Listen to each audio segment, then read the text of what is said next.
in this series, because obviously, being that they've played each other before, history would say you pick ODDIK anyway. But on today specifically, it's hard for me to have faith in the Red Canids. Maybe it's perspective bias, but based on what we had seen.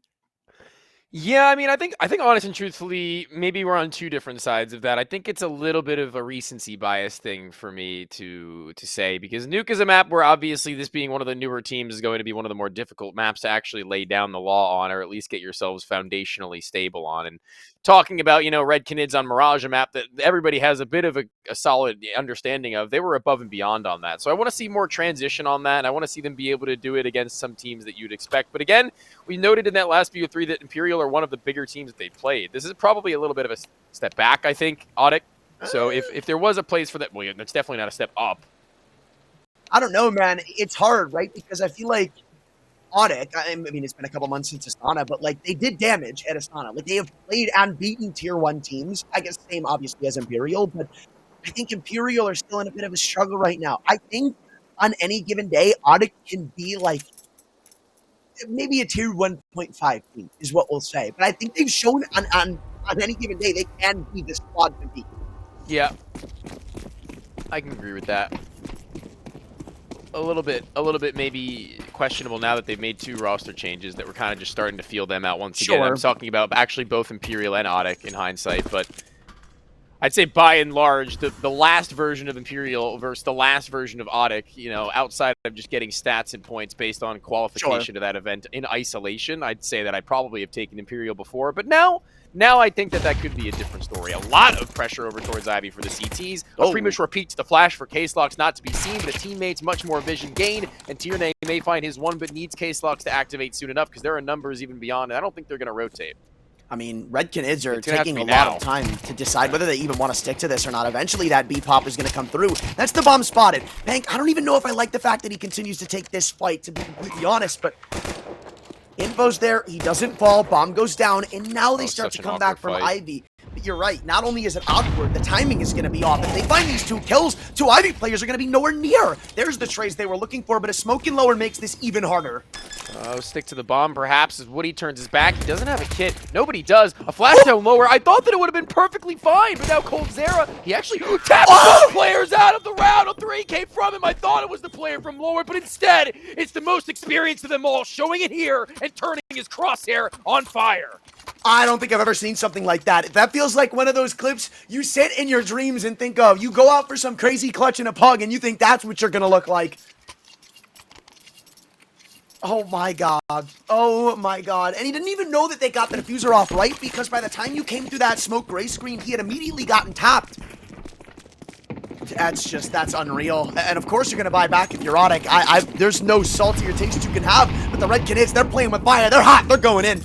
I can't believe that, man. Even still, just running it back in my mind, kills that you had missed at the P250 in the hands of that player, rightfully so, it would seem, as Venomzera might sustain a little bit of damage here. The rotation still should not be here fast enough for Tierney to say he's comfortable in this position. And from that point forth, it's just going to be a matter of grouping up and trying to make yourself a little bit of a death ball if you're going to play for a retake, but I don't think, it's a much more easy call to save. I like saving in spots like this, personally. But now is the bigger issue of actually saving, because every gun you lose here just makes the decision even more concerning or questionable, and it doesn't even look unlikely for you to find another kill onto the now receding Naite, because you've got people grouped up. You've got another player behind you. It's not just Ponter, it's Drop joining the ranks, and maybe even coldzera to soon join. But now it seems like they put their foot on the brakes. Well-deserved after the crazy push they just did. Ran out upper, just completely sidestepped the molly, said, we don't care, we're going in.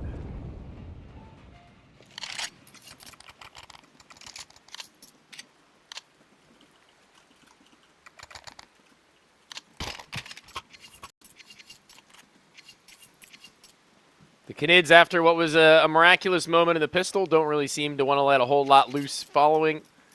Everybody else getting the kills from that point. Letting coldzera recharge his ult.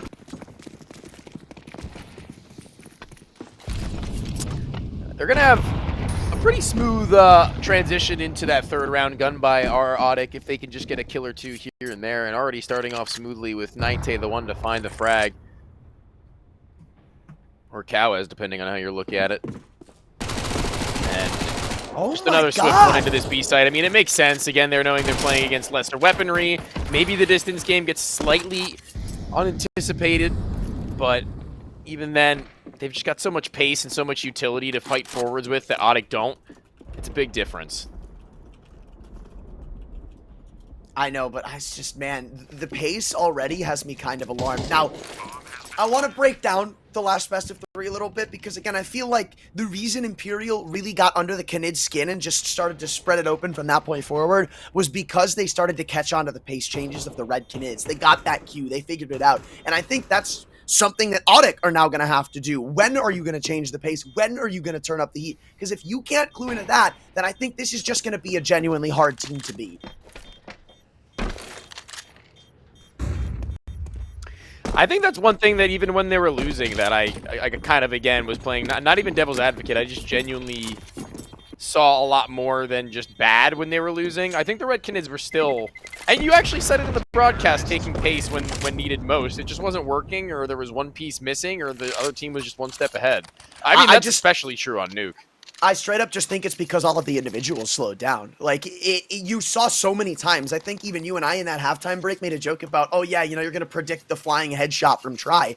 But that round where they ended up going for that floor pop, they you got were like, the Vinny was first calling hit. pretty well, and I was like, oh yes, Right. as in telling Try to jump and no scope in the side. But I more mean like the fact that Try got 2 there, right? Yeah. That's one thing. And then his teammates come in from heaven, even when they had the man advantage to kick off that round. It's that too. That can't help. That's a great start though. Rifle's already down by 1 when Tierney hits the deck. Is that 3 HEs that went into camera there? That would be wicked if true, but they're walking into potentially their doom. There's one player on the other side, sure, but there's 2 more ready to swing off the back of that. I thought there would have been a more quick trade, but it's coldzera who actually is the one who has to do it and drop. Not really worried about turning his attention to his comrade, but eventually he'll have to be. Oh, a gap in the smoke. I don't think Pank knew. No. That was so easy for coldzera to walk through. He would always make that choice when given. Now, the issue here is that there's so many different angles you have to clear out. As you go through Ivy, there's like 5 different places he could be sitting, either of which, if not cleared, could win them the round. So they've got utility at least. Yeah. I mean, I'd be even fine with them just waiting out for another like 20 seconds. Yeah. I'm surprised they even go up Ivy, to be completely honest with you. I thought, if anything, Olaf would have been the play for a reroute, but Woody's going to eventually investigate, and this is what I'm talking about. So many angles you have to clear one by one, and drops a little too far ahead of the pack, that 1 footstep. He's going to walk straight in. No trade potentially, or it will be. Okay. Almost looked like Woody had that spray on the Galil. I'm not going to lie. He was ready to make a miracle happen, but a sigh of relief emerges in the Red Canids camp. Well, here's the reason why you go through Ivy there and not through T-Con back to Hell, or rather back to Olaf. And the reason being is that you can first of all clear more angles if you go through Ivy and looking back towards the site. You see more of the site that players would be performing from. They're not going to be playing on the opposite side of E-Box from you. They're not going to be playing on the opposite of Red Train from you. They're going to be on your side if anywhere at all, right? Second of all, you can also just volley off and smoke all the extremities like Pop, like T-Con, and plant for yourself quicker. So if you'd gone through Olaf, that opens up a lot of opportunity for the CT to be either in Hell, in camera, in the back of the bomb site uncleared, and also pop out from 2 other places. But that's a really hard kill to try and swallow. Night, I mean, he was in an elevated space, quite literally trying to bring this back from an aerial approach. He's blinded, can't get anywhere. Still Woody at the back of the site, though, and this op is shining right now. Every kill to his hands, even a 4th to potentially come from E-Box, but sticks his head out a little too long. And Tierney, I mean, this is probably the best it's going to get for a clutch attempt. coldzera's on 2 HP, and the best part is, he's got an HE. Yeah, waiting to lob that one maybe right over the top side. It would be the right time to do it, and he is given cover if he wanted to, but Tierney, he actually hesitates on that. Waits for the smoke to go through, and is just going to walk it in. Cowes, he's the softer of the 2 of he and Tierney, but AK-47 still so strong. It's a slight off angle as well to which Tierney crouch walks into as to not expose his head from any other angle. That's wise, but it won't do him as many favors as he would have hoped for it to. And now a tactical timeout and a pretty good point in the game to do so. It's not like it's a runaway train you got to catch up with in order to hitch the ride. I love the call there, too, from the Red Canids, because this game has been sprinkled in with a lot of conditioning that has them going very fast into B. They're storming through halls. They're stampeding. So at the start of this round, right, you hear the same thing. Even the MAC-10's leading the charge, funny enough, but 3 of them come jumping out into upper, so you see rotations start to cheat away. That person in T-Con is completely isolated. Even if he found his one, that would not have changed the outcome of the round whatsoever, and I'm entirely confident in that. Instead of Woody playing closer maybe on Red Train, or that player in Z being closer on E-Box, it is just one guy stuck in the open, no trade potential, and I think it's just beautiful calling. Yeah. Well, no, I mean, I kind of want to keep saying it, and maybe eventually it'll sound or become a little bit more delusion than anything else. But I still was happy with how Drop was calling throughout a majority of that last series. I mean, Nuke we can write off. I agree. But Anubis, I think, was pretty good. There were just so many times where they were flooding in through E-Box, and it got so hard to play when you were getting doubled in that spot by SHR. But here's an AK-47 for Pank. Also aware of the fact there may be another amidst that smoke and calling a teammate near his side. He's going to be completely blindsided, I think, by Case-Lox once this is gone. It depends, really. They're playing the same game. Wait. Oh, Drop walks into the open. A 10 HP Pank won't matter, and they've got coldzera stuck in the corner. He's screwed. He can't leave. Wait, Case-Lox is gonna let him. I mean, do you dare peek an op on an MP9? I doubt it.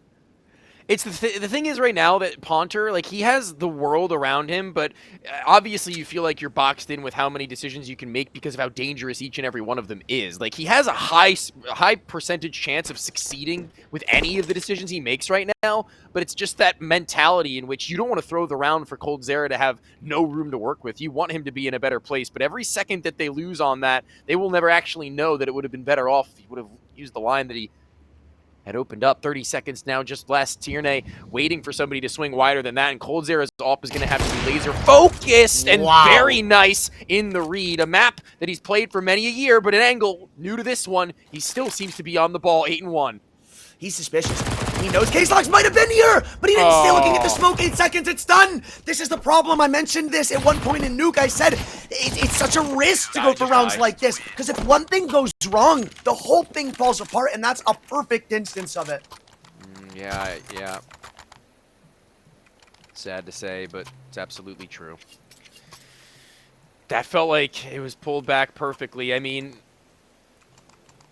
that actually is 100% exactly what I was talking to you about in the other round when you asked why they hadn't gone over towards Pop, or rather Olaf. That is the exact reason. What happened right there. There's just so many opportunities for the CTs to make something happen, and you can see that coldzera and Ponter are both worried about Pop. It's just an additional thing that they have to sweat. Fear of the unknown, Anthran. It's very real, and Train's a map that probably feeds into that hysteria the most out of the ones in the pool, to be honest.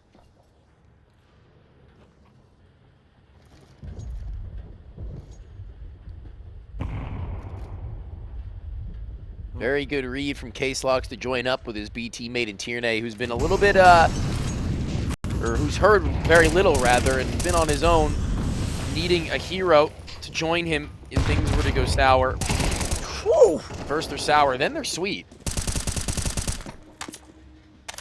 Crazy shot. I'm sorry, that was just a crazy sequence from the Red Canids. And I was about to say, great Molotovs and timing and placement from ODDIK. Turned back on its head. Case-Lox sneaks up. There's just so much damage on the Canids players right now from that early bombardment of utility.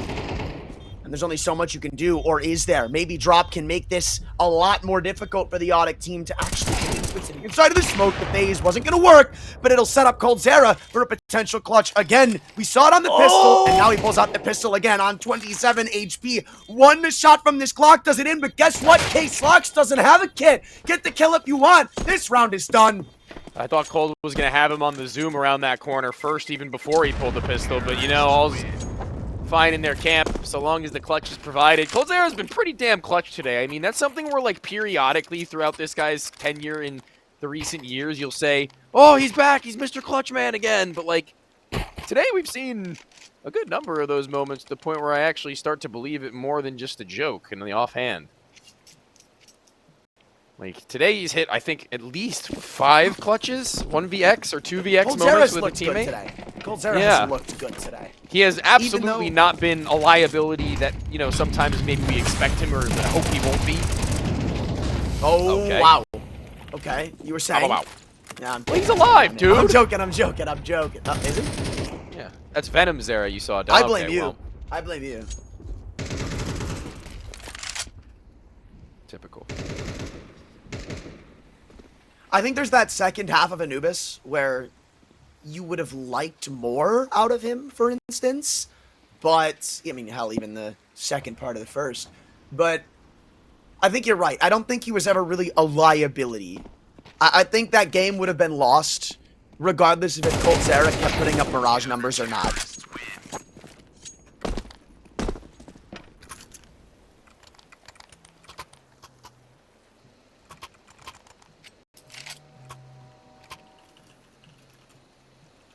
Kind of hard to find what was going on. That would be a demo to review for sure. That probably would be one for us to do, not them. That's a painful one. I do wonder how much they can really learn. Oh, well. And another one where these nades actually just become superior. 4v4, but I don't know how much longer for this world Drop can really expect to be. No. For a moment, I was kind of confused as to what the idea was, and then they just immediately nade stacked Nate out of this guy. So, like, guess you'll take that. But this round can't end with one kill, I feel like, for all that was brought into it. I mean, this is a force buy from the Canids. It's not like you're expecting one kill. But that rifle is unobtainable, and that's what makes it more concerning. I assume they wanted to go for a T-Con pop, with the idea being we get the opening kill and then go from there. But they got the opener, got mollied, and the plan entirely changed.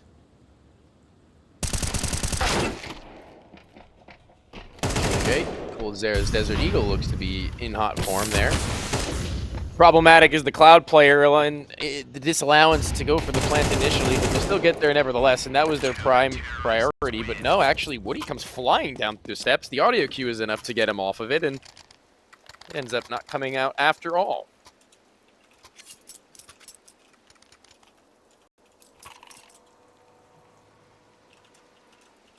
Three rounds the distance.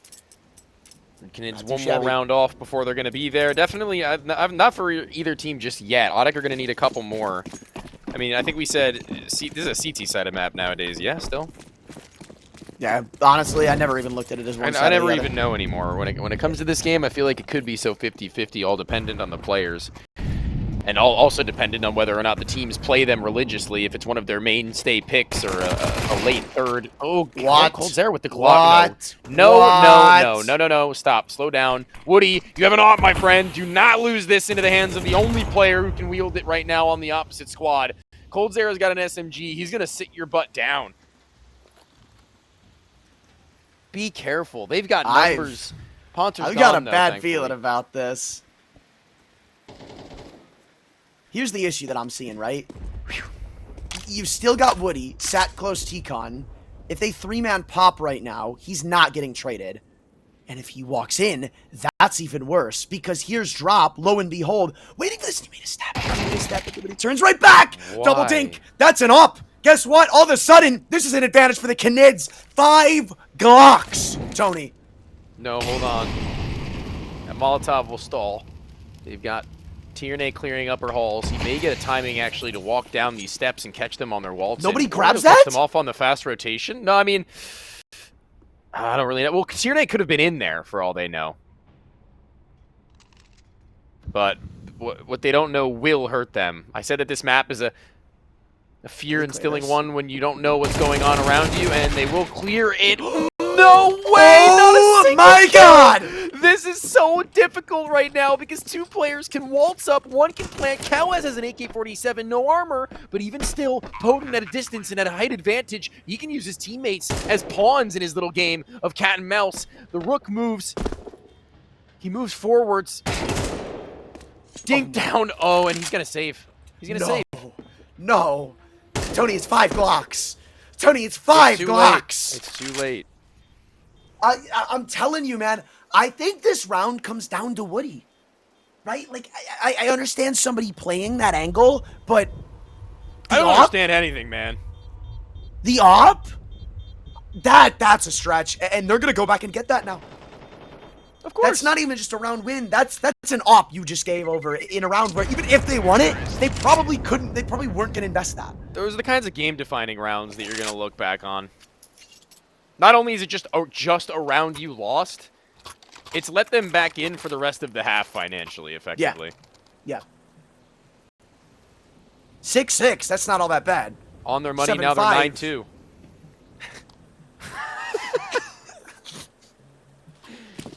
I don't know if anybody is going to get that, but it's a good one, I promise. Take my word for it. You said 9-3, bro.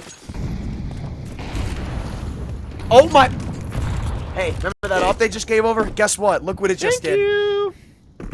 Oh, boy. Is that a missed smoke, or is that by design?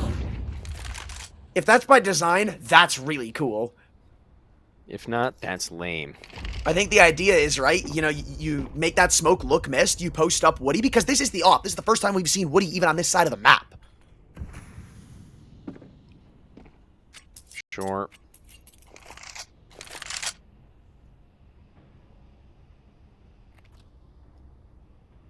I thought that maybe Woody's op would have looked to get a little bit more active with the body by his side. Instead, he's just called over more and more players with case locks and responsibility of T-Con now as he's the one posted in. The smoke soon faded, and he'll back out. He's got another smoke. He could go huge here in just stalling out their time, and that smoke is going to do exactly that. So they've got to either commit into... I think they've got to commit into B. Unless a nice flash comes over and they just go popping in on him. This could be an alternate idea, but somebody's going to have to be the bait. Drop will... Screw being the bait. Somebody's got to go in. Himself.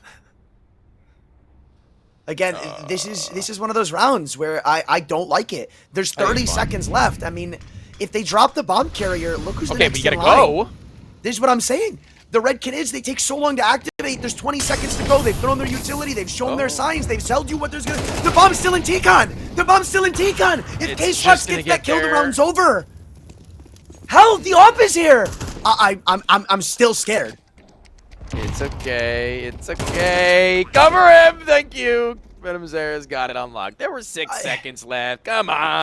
Somebody could have grabbed it. Come on. I think this is a round you have to look at as, even though they win it, this is objectively, like, not a great round. Nah. I mean, it's as simple as if K-Slox wins his duel on one guy. There's no flash. There's no assistance. There's no trade. Space with him. He's still a good 3-4 seconds away, and we already saw the difference that made. It was a 6-second timer. It could have been fine still. I think it would have been down to literally the last second, and you needed the player to just hit the E key really quickly. But and that also assumes that you immediately trade out K-Slox. Yeah. So that's the real kicker. But so surely when there's 2 players coming from Pop and 2 players from back red. The bomb was back red player, so he'd be exposed if he did end up killing that player of all of them, of any of them. Man, I mean, the red Canids are it's not still making questionable. It's still questionable. But there was a world even where he died that they could have still gotten it done. It was just a much worse one. A much more nail-bitey one. Come on, they're 8-3. Come on. Come on. Hey, man, I'm just saying. I'm walking in. It's stuff like this that if the shots aren't hit for as long as they are, then the game changes. And I mean, it's what we saw in a lot of different rounds in that last series.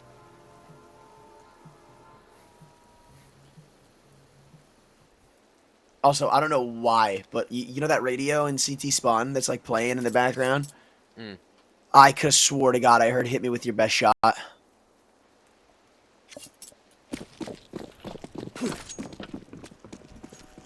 You may be hearing things. Which, I mean, look, it'd be really funny if it was "Hit Me With Your Best Shot." There'd be a lot of irony. There's a 1 in 1 million chance that that audio plays instead. And nobody will ever believe me again. No one will ever believe you. If I ever end up being a developer of a game or in the writing room for the storyboard or script of a game, yep, I will be implementing at least one of those, probably 2. I think it'd be even funnier if I did 2 separate 1 in a million. So there'd be Yep. 2 different things, and then people would be like, they'll never believe you twice. Woody kills out Venom's there on a tight little gap. A walk peek into him. It was the easiest shot he was going to ask for on the B site now, because they can still lob out more utility to stave out any of these deeper positions. And Cold is so ready, aware that there should be at some point an attempt at a backstab, but what that does is it costs them a smoke on the A site, shows that there's still somebody there ready to keep them at bay. They know Woody was over at B, so it's only a question of case locks now. I mean, ODDIK have been getting impatient this whole half. It feels like somebody's going to bust, right? Like, again? somebody's going to do it. Okay. No way. No way. He's in a bad spot. Bumping into walls. I mean, he's set up, though, right? He's got case locks behind him. At this point, he should be pretty secure. One, backs away. They keep coming out upper. And it looks like Woody's going to have a nice little highlight relive around. Unless, okay. Yeah, you deal with Cold Zera. Yeah, Ponter, try as you may. That 9th round has unfortunately eluded you. Woody sits just beneath. Case locks holds your line, and his in-game leader won't even be needed to add into insult to injury. And this will be an 8-4 that still, the Red Canids on their map pick are looking pretty good. We'll see if they can finish it out in just a few.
Everybody know we gon' do it like this, do it like this, do it like this. Everybody know we gon' do it like this. Straight from the underground.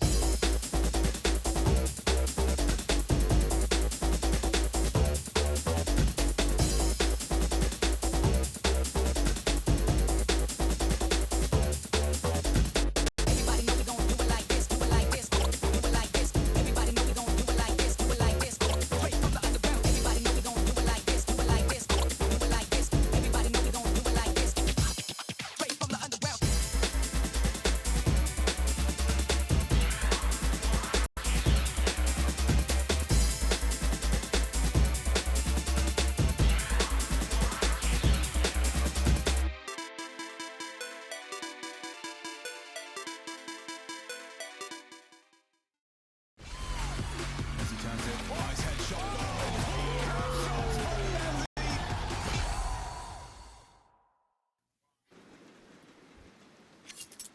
All right, well, say what you like about the Red Canids in their last outing. Maybe they were a Mirage 1 trick against the side of Imperial, but here, not only have they looked good in the rounds that they were expected to win, but they've also pulled out a couple of stops.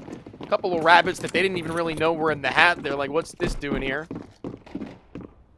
And in this pistol round, Dual Beretta's in Venom Zera's hands. He's going to have to be the one to work something up because he's given full responsibility of the close end of the B-bomb site, but his teammates are actually going to be given info. I don't know who would gift it over. I think it was Venom Zera just because of how close he actually is, but will they swarm him? No, they're going to kind of leave this player in the front line on the island. What? Is that a map bug or something? A lip that he gets caught on the way back?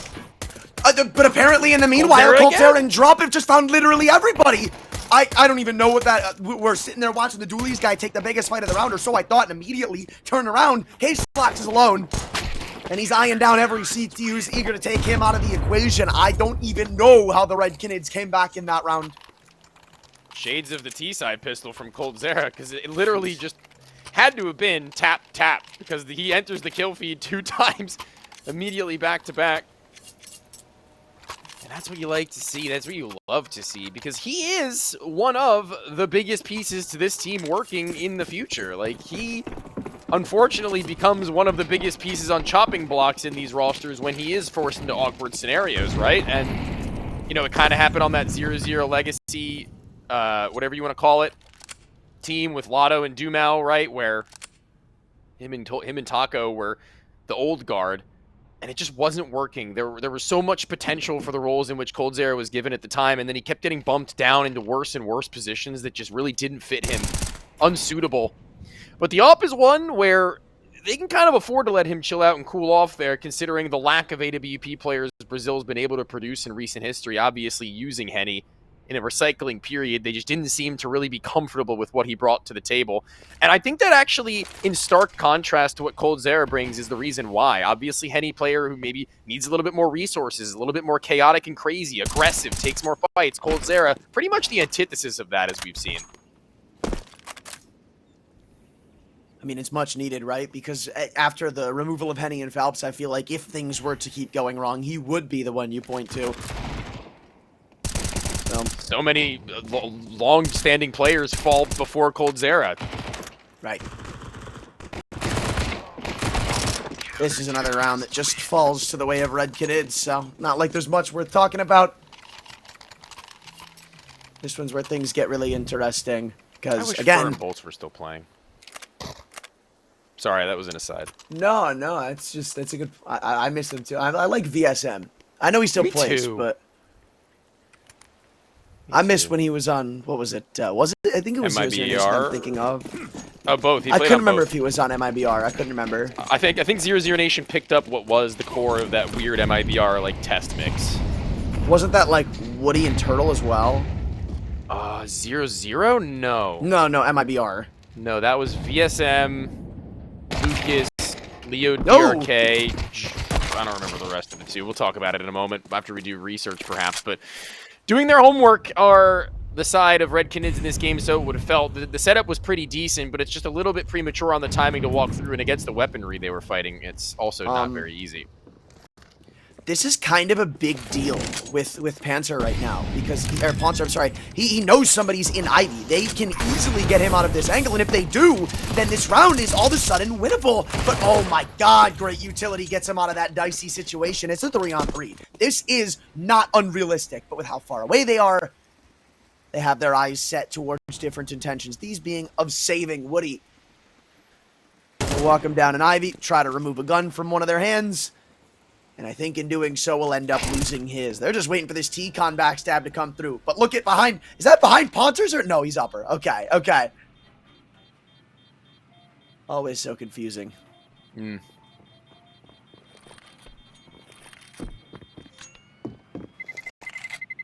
All right. So with the research that I did just for curiosity's sake. Right. Of course. The human mind is an enigma. Yes. They picked up Henny Lucas, TRK, KNG, VSM, and Leo DRK. So I'm not sure what was initially up with that, but I'm pretty sure Henny just, inevitably replaced one of those guys. Yeah. In the initial 5 from that roster. But that roster -1, minus Henny, was the MIBR roster. Dude, those nades, I'm sorry, those nades are just so cool. I love the throwing nades through the T-Con wall just as much as I love Coldzera running him down through heaven and saying, yeah, I'm going to take a pick with me. Oh, Gowes. Oh, Lord. For a moment, I thought they could potentially see each other over that smoke, but they'll both get away. Gowes doubles back for the fight, and he's got a molly. You're going to have to fight your way out of this corner unless you've got a smoke. Still good damage. Night confirmed and confirmed damage on top of it. And ODDIK is spread out right now. 2 toward B, at least there was. Now they wrap back through Pop. Other 2 near T-Con. And there's 3 here on A to stop this. Good on Cowes to slip by with just before that smoke having been faded. Now he's got to hope that everybody else can cover his cross because he can tuck in this corner and be a real menace for the rest of this round. And that's exactly what he's going to do. I really like that. He plays his cards right. Plays it pretty open and free, trying to invite people to raise the stakes, and then as soon as that happens, he plays his card close to his chest and forces them to call his bluff. And look how it's paid out for the guys. Everybody getting a little bit of the action sub-Ponter, but he'll be okay with that if they're winning rounds.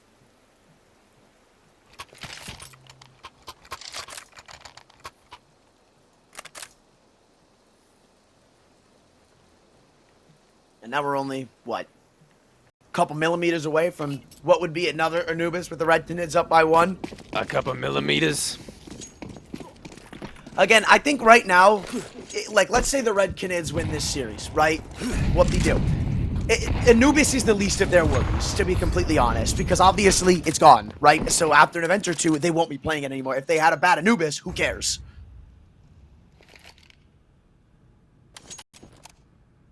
I care about you, dude. Aww. That makes one of us. Okay.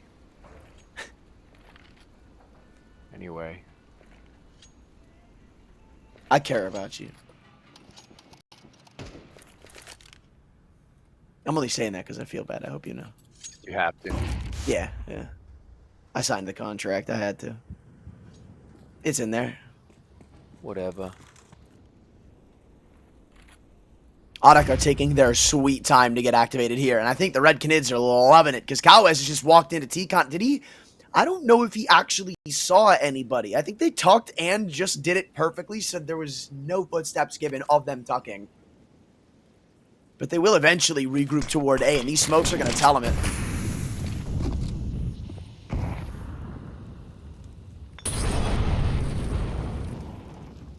A distant Cowes to Ponter that Molly actually won't hit Ponter's position. So if there were ever a time to have some impact, it would be right now. And decent enough. I don't think the bomb will be allowed to be planted unless Drop just wait this out, expecting them to swing before that. But no, he just takes his time, and you know, slow and steady does win the race. They're only 1 round within drawing the distance for the series after that win. So however they do it is fine.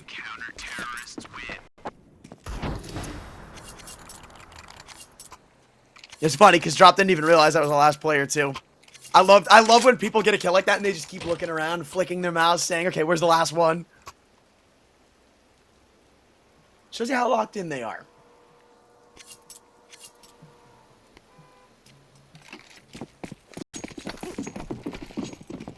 But not like it's very inspiring to see the biotic get brought out in what could be the last. I see a lot of running.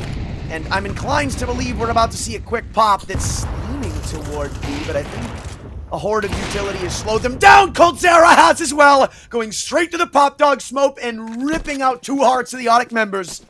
Yeah, a 5-on-3 to shut down Train, and the red Canids are proving me very wrong. I said in the pre-show that definitely needing a bit of a reason to believe in some other maps than Mirage. I think that's one of them. And again, we'd seen them on Anubis. I'm pretty sure if they can get even that close to their opponents in Imperial, that they can manage to do at least close to the same. No!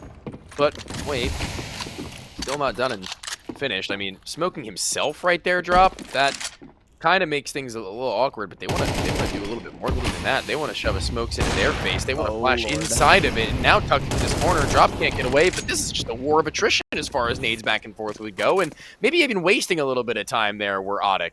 Look at Night. I guess the same can be said about Canids. His Mac 10's already crept all the way up through Z, and I don't even know if Poncho's going to... No, he's not. Night's going all the way through spawn. This is the round-winning flank right now. They're going to clear this, say it's all good, go into the site, and completely forget about this even being a possibility. Night, The timing in which he peaks decides this map. It looks like he's eventually going to make his go of it. coldzera is the closest with the op, second being drops AK. Still, unbeknownst to him, and nobody's going to turn around. Only issue is it's a Mac 10! Oh, they got the player in upper first. That's a heartbreak. He did everything for them, but it wasn't enough. Felt a little panic there because his teammate was getting killed. He knew he was being pressured, and, you know, he only can do so much to pull that attention away off of his upper teammate other than just start to shoot. And, you know, not going to be enough for him. He did his best as he could to try and pull back. And like you said, it just simply wasn't enough. And that's all you can really ask of a man. But there's another map on the horizon for them to try and show their better form and their better selves. And albeit, you know, a map of Anubis again, I'd seen.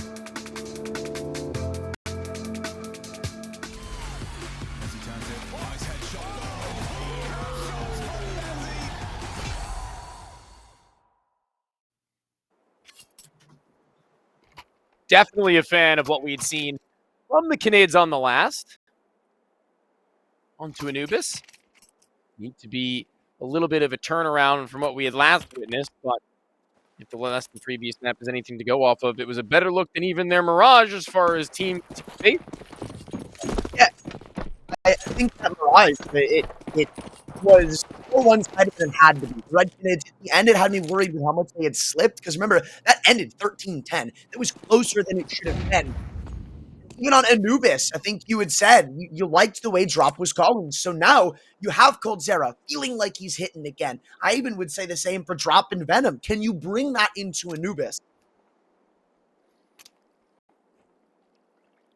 Moments to decide whether or not they can or can't, because there is a stack going on today right now, and they're walking right into it. And this is the kind of test where it's like, if they can overcome this, that is a really difficult mental recovery for ODDIK. A recuperation to now where they turn their attention back over to A main once the shots are popped through, as a moment they had thought of their back line, but no longer do they need to sit on that, as it's coldzera's P250. Surely not again. No, uh-ohs.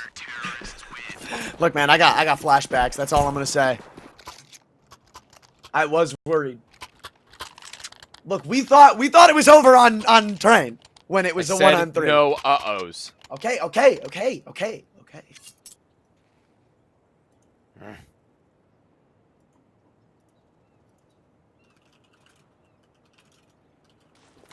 Don't test me on this, man. Okay, I'm sorry. I can't be. Do it again. I can't be falling into the same pit we did in our last best of 3 in that regard. No, surely not. Not the pistols again. At least somebody's got vision. Thank the Lord. I'm just gonna say that every round. That's all it is. I'm gonna say it every round. That's the kryptonite. They lose to Glocks. A coach. A manager. I wonder how many people play CS now who don't know about stuff like that. A lot. Because I feel like a lot of them started playing in closer to like 2019, 2020, 2021. I feel like there's so many legendary moments that didn't get translated. Chicken coop. That one's also good. Maybe that's what we do in this tech pause. Oh, never mind. It's not a tech pause anymore. Was for a second. Small, though.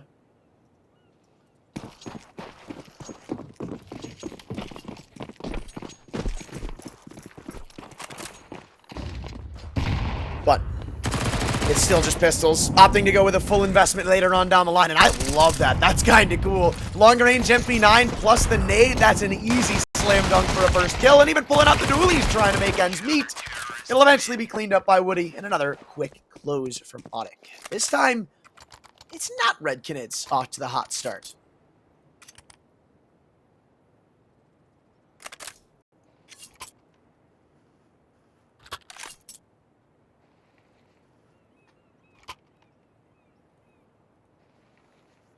We've seen that go sour. But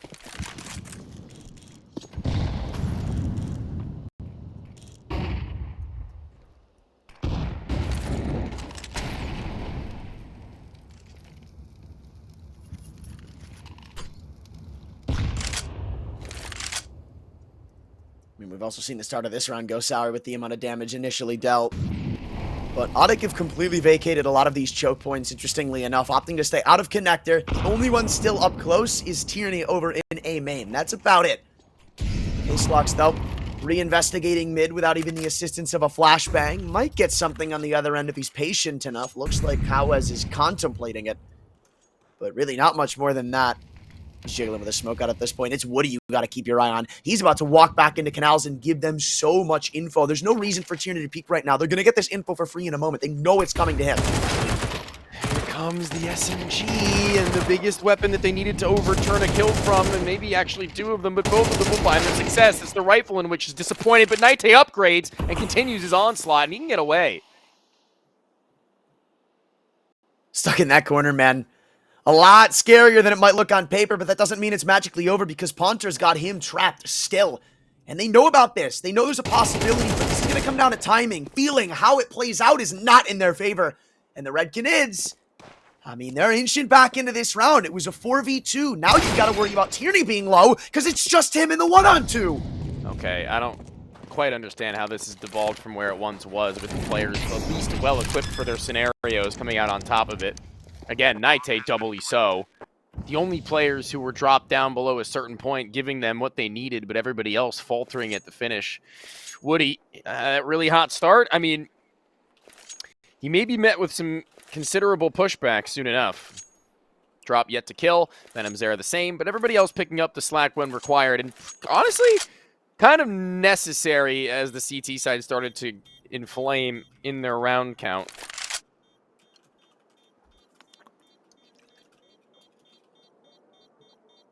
I'm not too worried, but I'm not also very convinced just yet on the Canids. That's a bit of a different one to try and isolate when looking back.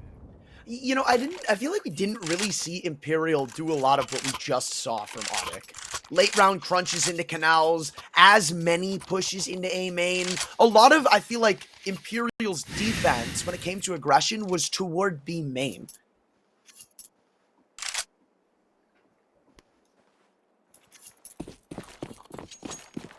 So we haven't really gotten to see this side of the the Canids, I feel. The Canals. Yeah, I almost said it. No, I mean, you wouldn't be wrong, would you? True. Technically applicable. Okay, well, Ponter being quickly slapped back to that B main aggression you were talking about, but not from the ones you were hoping for.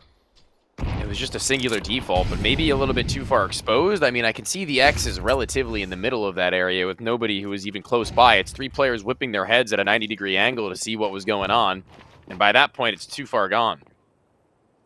They've lost their friend. Why do I feel like you're making a reference and I'm not picking up on it? No, I think I know what you... Because I was going to actually try and find a way to work in, like, How to Save a Life. Where did I go? Yeah. I lost a friend. But you ruined the surprise. I'm so sorry. I'm so sorry. I did it again, man. I did it again. Don't even care. I mean, look, at least the Red Canids aren't going to win a round again. I'm sorry. Dude, what's your problem?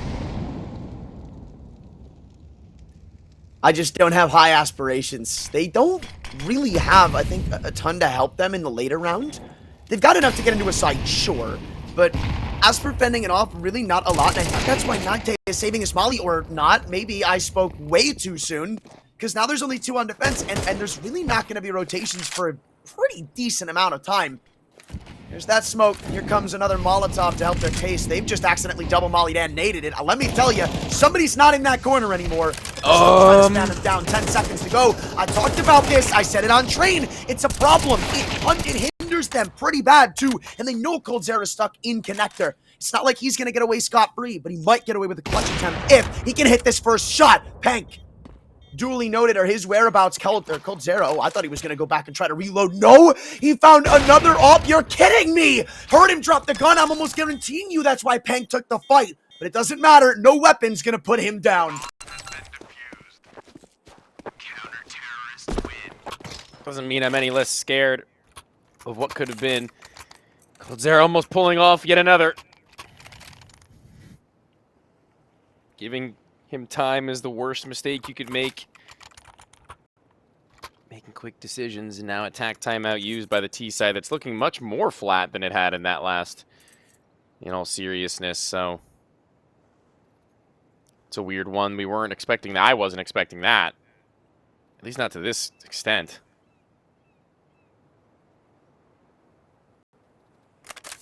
No, sir.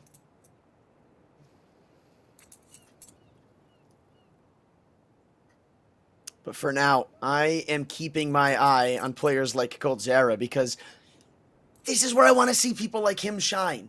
You know, side note, I feel like we haven't really heard from Venom today. I feel like he's been quiet. I don't think you'd be wrong. I'm trying to recall, like, if he was there much on the first series, and I don't remember it. Nice from this blow of the smoke for the T's to get the drop on what was an already pre-round determined and established play. Doesn't work out nearly as fruitfully as they would have liked it to.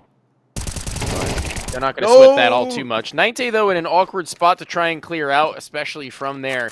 Drop thought he would have had another teammate to go down with him, but when nobody is on the deeper ends of canals to swing after the fact, it's chalked.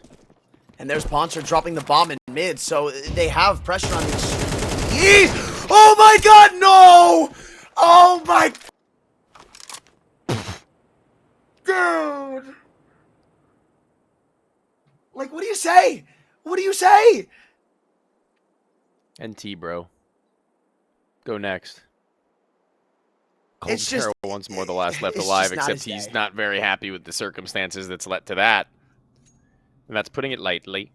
At least he's got time in this attempt. Yeah, at least. But what you can get, man. Yeah, I guess that bomb is not something I very likely foresee him grabbing, though. Penk's got to reload, hold the pistol instead to lessen his chances of just going down without his teammates arriving to trade. There was an op. That could have been something, but yeah, good thing there's no replay for that, man. Yeah, I think we'd all rather forget that one existed. It's all right. You know what? Back when I used to play mini golf, that's when my dad taught me about mulligans. So we'll give him one. We'll let it happen. It's okay. A wise man your father is. Oh, absolutely. He knows how to make some good johns. Huh? It's like a fighting game term for excuses. Oh, okay. Yeah. No johns. You ever heard that? I'm a little surprised. Anyway, pretty sure you heard of this. And Tech9 push into A. They're going to go straight in front of the Molotov. Tierney, look for a moment. He could have been caught off guard, but they respect it for a little. They go through the molly. They take almost 100 damage, and now reinforcements have arrived. I'm still over at B, though. It was just trying to ward off a little bit of a noob move in which they may have gotten a reaction from knowing the weapons were low, in which they haven't quite gotten. It's still those players stacked up in that B site, not an over-rotation, a lean in from mid, sure, but really not anything to be too worried about, considering they can play this range game because of that fact aforementioned. Good old QB sneak. Except we motioned him right back to where we were starting, so who knows. What I do know is 5 are alive still, and Venom Zera has a teammate behind him with an isolation on Tierney. Shaky spray, but it's all right. Again, we'll let him get away with that one because he walks away with a 5-on-3. Well, these guys get away with a lot. You're letting these guys get away with a lot. You gotta batten down the hatches a little bit here, man. Yeah, you're right. Don't worry. No more. You're not getting away with any more in my presence. No more mulligans for anybody. Everyone's got their one mulligan so far, and Case Locks transition to be absolutely envied. A flash off of the wall and a smoke to go with it to bait in Ponter's Peak, but Nighte is ever aggressive in these waters, and he is an aggressive player, man. He is known for those sorts of plays. He is known to want to get up into your face, and he leaves no stone unturned on his walk down. Another timeout called from the Canids. 2nd in 2 rounds. It's really not looking great, man. And it has me very alarmed. Again, you just remember that. You know what? No, this is it. I'm not quoting that first map anymore. I'm not doing it. I'm not doing it. But we are seeing a similar problem where nobody's really getting entries. Nobody's really getting these quick trades. And it kind of feels like it's slowed down for the Canids. And I feel like typically this is where you would see a pace change, but they tried that a couple of times on that Tech 9 round. They tried to beat the Molly, go into the site. I'm not entirely sure why they had called it back, but they didn't really go forward, which, you know, potentially could have been good, could have been bad. Point is, this is where I get scared for the Red Canids, because those pace changes aren't working. Those individuals aren't giving them openers, and now they're going to have to fend off against it, and Ponter's just getting overrun. Jeez, bro. Absolutely overrun. Not giving him a second to react. And they just get right out. They don't even care about that spot anymore. It's a loose position from Woody on a sniper where he doesn't have to fully engage. Just take the shot and get off the mark unless someone hits him with a stunner. Which you haven't seen very many of, as you've already alluded to, so easy to get your ears perked up about anything like that. Nade after That's actually nade. really funny, by the way, because he just got put to 52 HP. Remember that little tidbit we had? I don't think it goes deeper than 52 thing. Yeah.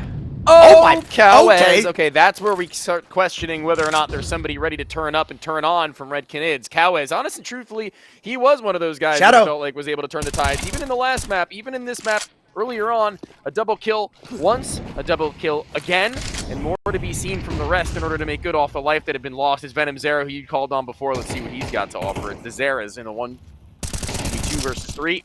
And Venom Zera's gone. Zera with it all to do. And when you're mollied out, forced into 2 different CTs, I do not have high expectations, man. We gotta see more out of Venom. That one's a bit unlucky, but at what point do you write off unlucky? At what point is it not unlucky, and is it just maybe a bad game, bad day? But in a time like this, you really can't afford it, right? I mean, if I'm remembering correctly, we're going to nuke as a decider. Like, I mean, do you really want to run that back?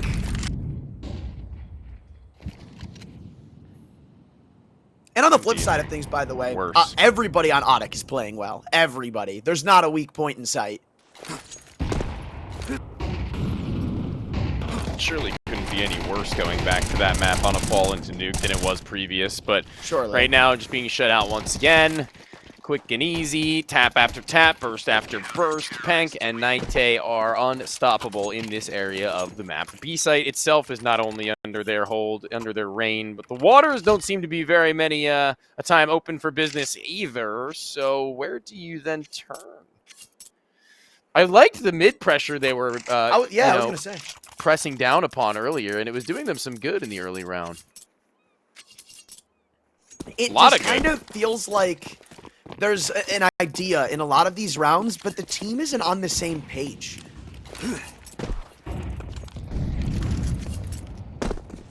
Yeah, you're probably right on that. I mean, I would go as far as to say definitely right on that.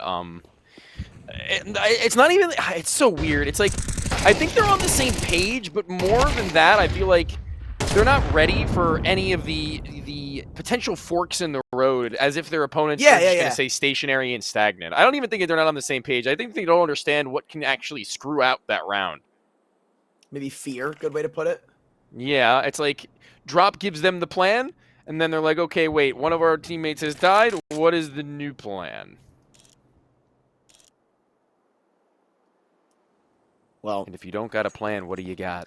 You see, this is why things get a little tricky for me. They're up in a 4-on-3, but there's a lot of hesitation right now, and I think it's kind of scary because you're leaving room like this. And ODDIK, I mean, they've shown they aren't scared to go for pushes, but typically when they do, the Canids have not benefited from it. Tierney. Weird shoulder scene. Oh, and there's a flash on top of it! Drop. Must have bet on a shooting star with that one, because he's barely gotten away with the trade, but now I look at the time again as the bomb is on a solo mission back to the B site, and guess what? Case Locks is here. I don't know if you're going to have time, Cold Zera, to clear out every little nook and cranny. This is what I'm talking about now. You just got to start pulling out the utility, and Drop's nowhere in sight. This round's likely already done. Has to wait out that Molotov. And he'll have a little opportunity to maybe grab the bomb and get a quick kill, but again, No. just so much can go wrong, and it's 9-1. Add another one to that, and that's what Red Canids need to call.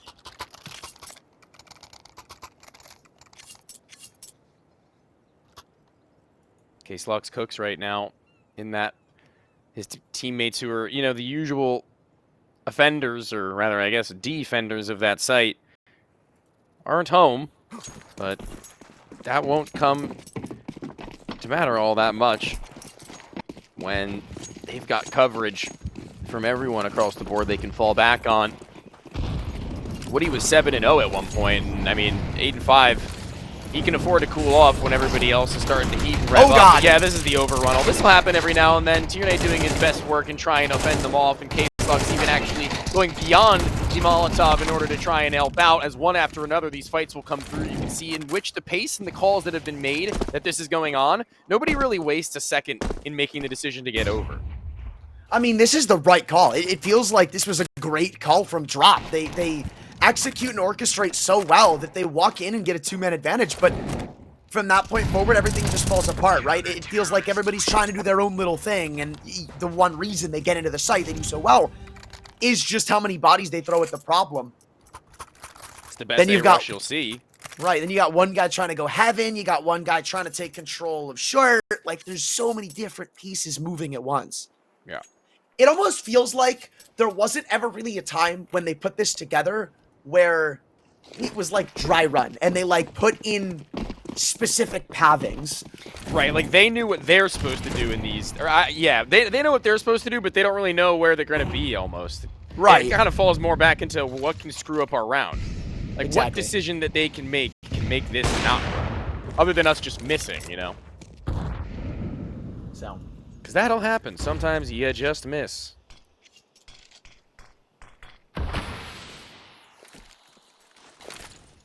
Now they're sat in the unfortunate depths of a 10-1 half. And if the track record keeps up, I mean, it's going to look awfully similar to their last nuke. Doesn't help that ODDIK are hitting right now, man. It's rough to have two of those maps practically back-to-back. Yeah. Or rather, in back-to-back series. It starts to become something in the back of your mind where we're like, dude, how can we not play our opponent's map pick for nothing? Yeah. This is a worse Anubis than the last somehow. But also, ODDIK are just hyper-aggressive. These guys don't stop. Yeah. No, it's very hard to collect yourselves and, like, figure out what's going on when every single time it's not only something might go wrong in the game plan with the Red Canids, but the ODDIK CT side might just respond with aggression that you weren't ready for from a spot you weren't entirely anticipating. That's also the double-edged sword that comes through right now. And this round is a perfect example of it that you just witnessed with your own two eyes. Is the fact that they do find their opening kills, the Red Canids. They do force a little bit of a walk-up. And when that walk-up comes through in the second in aggression from Nite, for example, from mid is required, he's kind of going to be held every time. Yeah. They're not going to let go of that angle. They're ready for you to do that. Doesn't really make it any easier to get the kills if it's around you didn't get your entries on, but when those do come afoot, when you are expecting them to make that pounce, it's just so much easier to manhandle. Well, they're going to be able to manhandle a 10-2 half and at least walk home with another round, but it's not all sunshine and rainbows. Maybe they can turn it to that in the second half.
Optimism, maybe not all that there. However, if you're ODDIK, you are feeling good, especially after the beatdown they were handed on the first map. Looks like the Red Canids are in for a little more they initially bargained for. However, there is still the matter at hand in the second half. The pistol to potentially show if ODDIK are ready to move to nuke, or if there's more to this story. They don't want to let this one go any longer right now, ODDIK. They want to stomp this fire out. It's very close to losing all oxygen. Canids do get their kills, but the jiggles and very cautious peeks from the side of ODDIK do net them the kills after the fact, with the mid-stack going nowhere from the boys on the defense. I mean, they read the situation well. They again, made the right call. Looks like they had an idea of what may be on their way. Again, it's kind of what I've been saying about the Red Canids.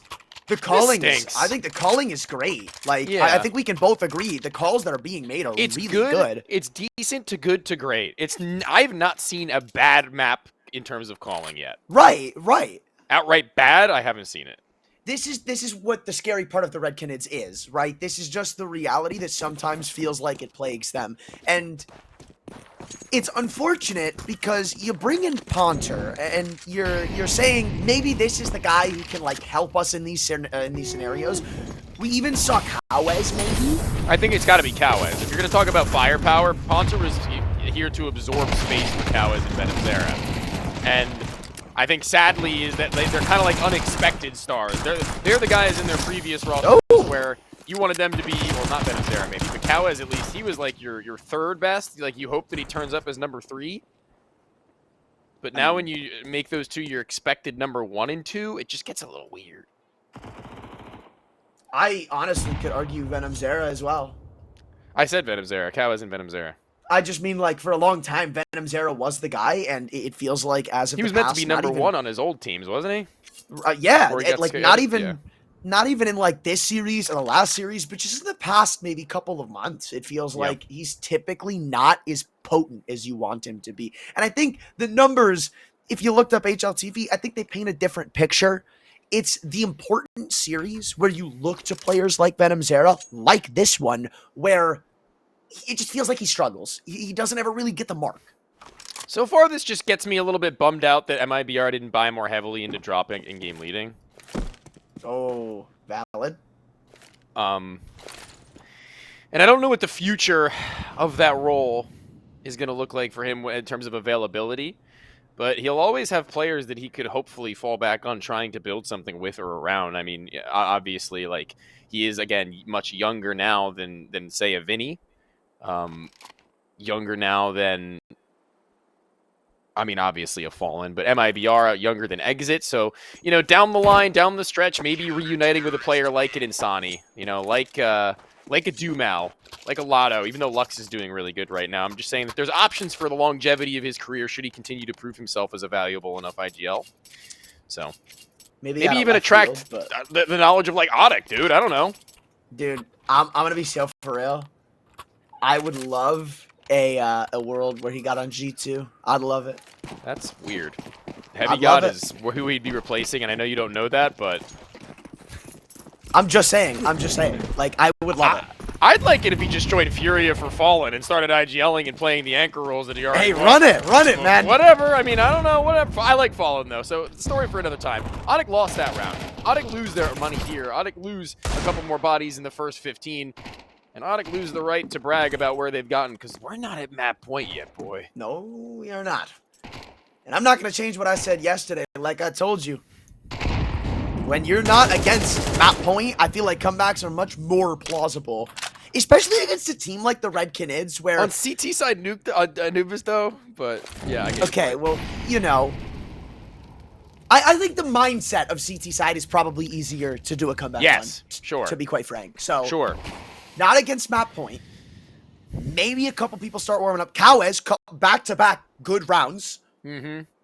CT side, like, if there were to be a world kind of thing. But...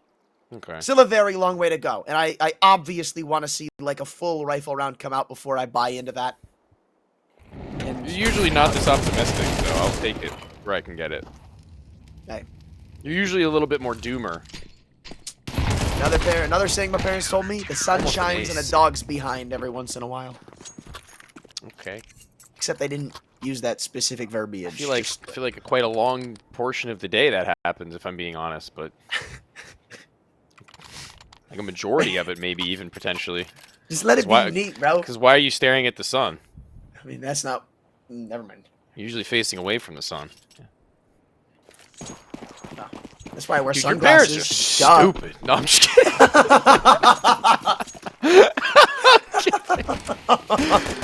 Apple doesn't fall too far from the tree, does it? Don't tell them I said that. Glocks and the one powerful deagle for I've seen a Glock round before. The floor. I'm just... man. We just saying anything now. Cowa's got a 4K last round. I thought it was only the 3, but he actually did close at the 4th looking for that ace. So let's see if he can do a little bit more as far as that aura farming is concerned, and he will! Nearly a triple, but he'll be okay with his teammate finishing the job that he began, let alone letting him get one back. He says, give me mine, and there you go. They tag out 2 times over, but Kawa is still the one to come out on top, and now he's warming up, whether or not for this map it be, but there's another on the line for the following, so. All right. All right. So that's another thing to check off. That's another thing to talk about. Cowes stepping up. Back-to-back-to-back multi-kill rounds. If that can't reinvigorate you, I don't know what can.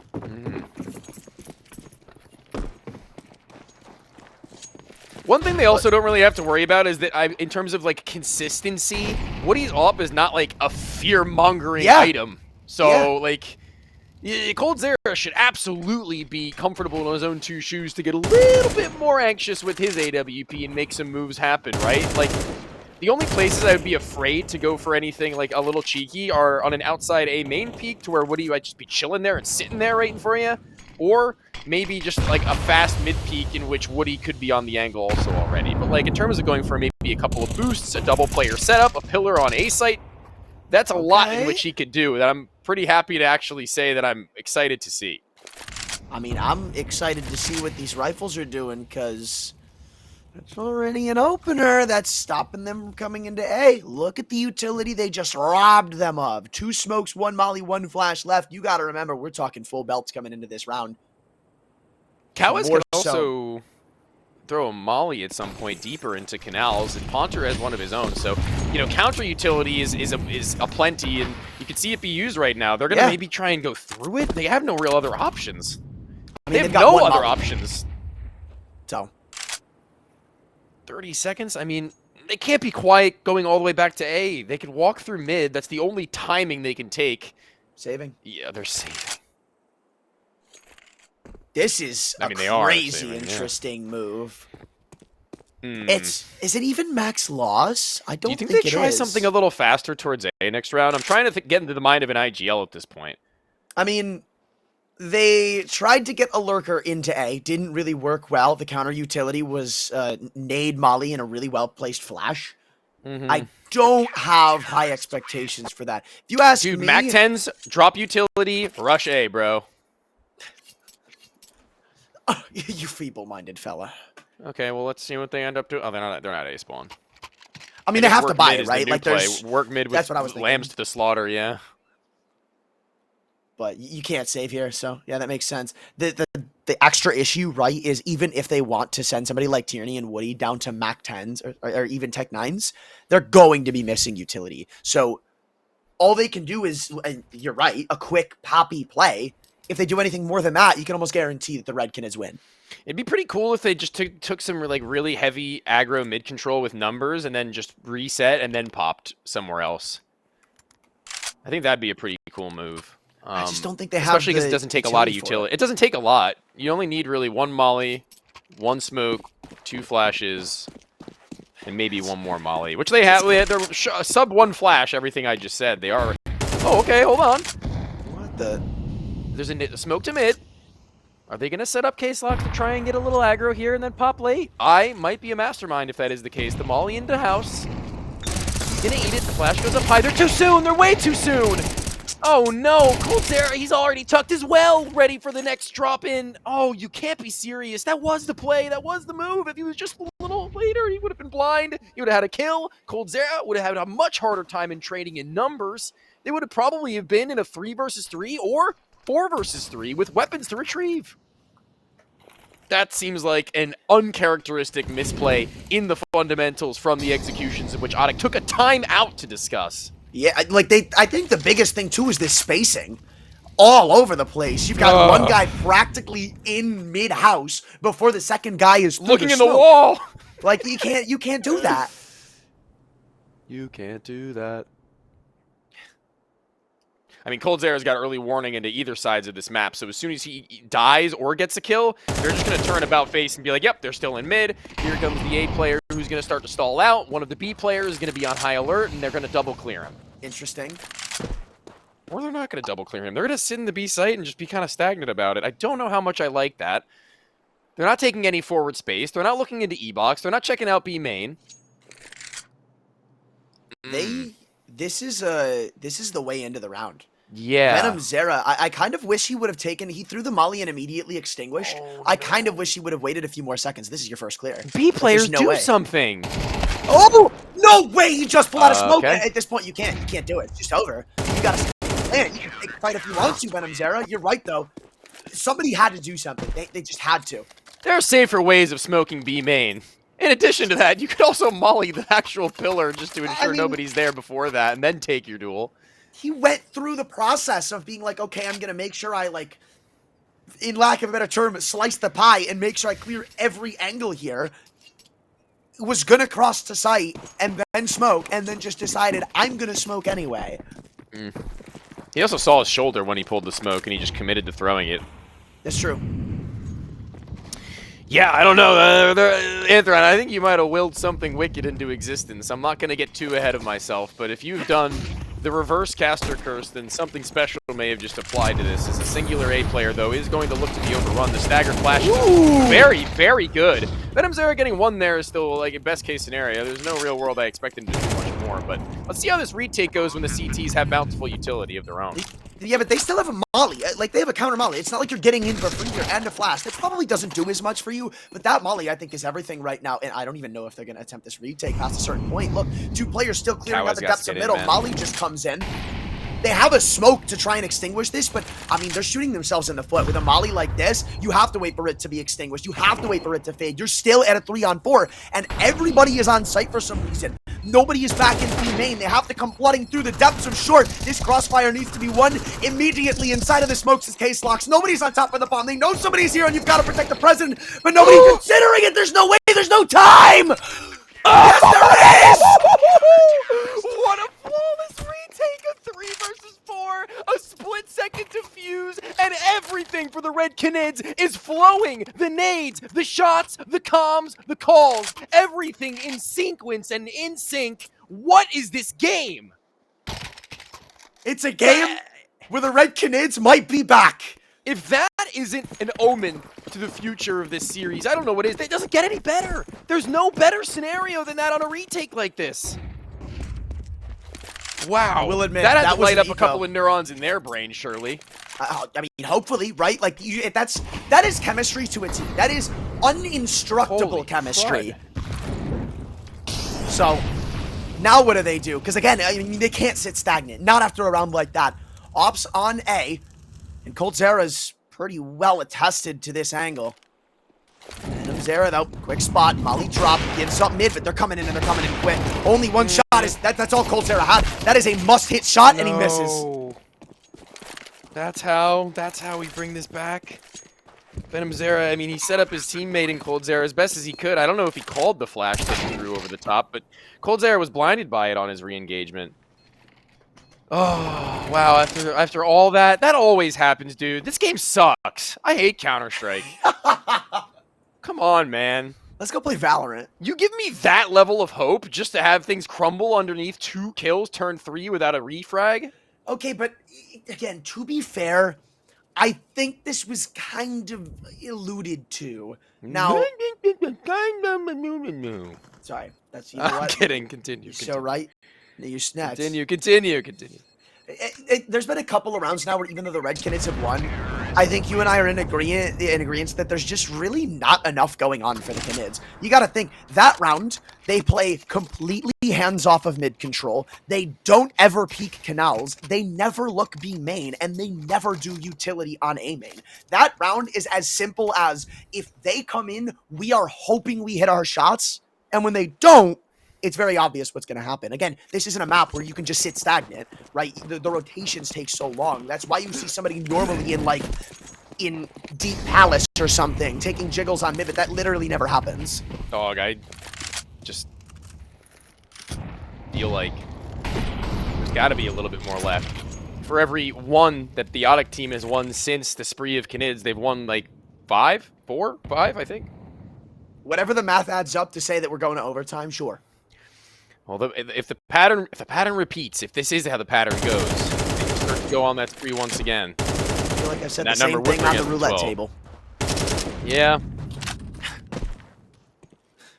Come on, green. It's going to hit, bro. They're just waiting for this B execution to feel like the timer is right, and they would be correct in saying so. Maybe a flashbang for Canids to do something towards B main after that smoke, because there's a minute and they're in E-box. Great counter util. Oh, but the Flushed double that nade. Watch control. out. They naded themselves, or they naded the smoke, sorry. That's interesting, man. They didn't get anything off of that, and there is still counter util where that came from. Dodge the flash, wait for them to walk through, accident the second guy, but you'll take it, because that's the bomb drop. That's info on everybody's whereabouts. Keep holding down your trigger, because Cowes isn't done at 3.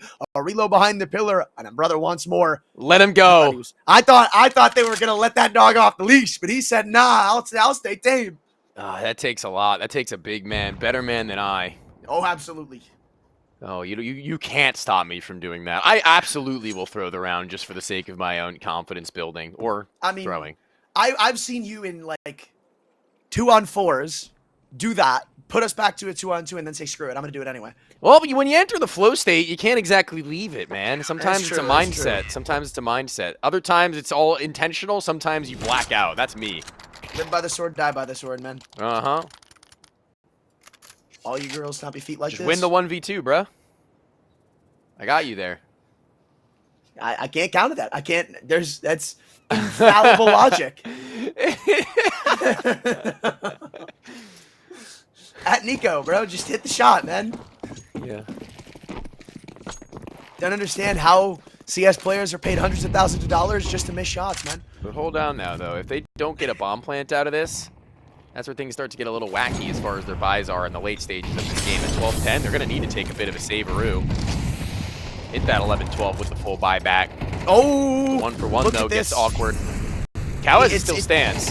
It's a big bait and switch. They threw all this utility in mid to try and get some pressure off of this B site, and it works. Wonders drop! Doubles back in and tried to even the odds out. He tried to do the why not classic, and it didn't work because that's not who he is. So now it's Venom Zera. The man we said has been completely silent for pretty much all of today. Gap in that smoke, though. He can walk through it. Love to hear from him now. Oh, he's going to try.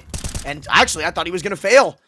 Quick pre-fire onto the jail angle, and nobody's there. He's got 1v1s utility. isolated. He's got all this on his belt right now. Smokes and bomb. He's gonna get shot on the side of the head. Yep. You know, one way or the other, and that's gonna do it. I mean, yeah, good attempt from Red Canids. Honestly, a much more exciting map than what could have otherwise have been. Anubis delivers on at least that front, but it delivers in more ways than one for the side of ODDIK. The CT side smooth sailing for the Canids, and if they can win out on that knife round and get a CT side start on Nuke, maybe a smooth sailing.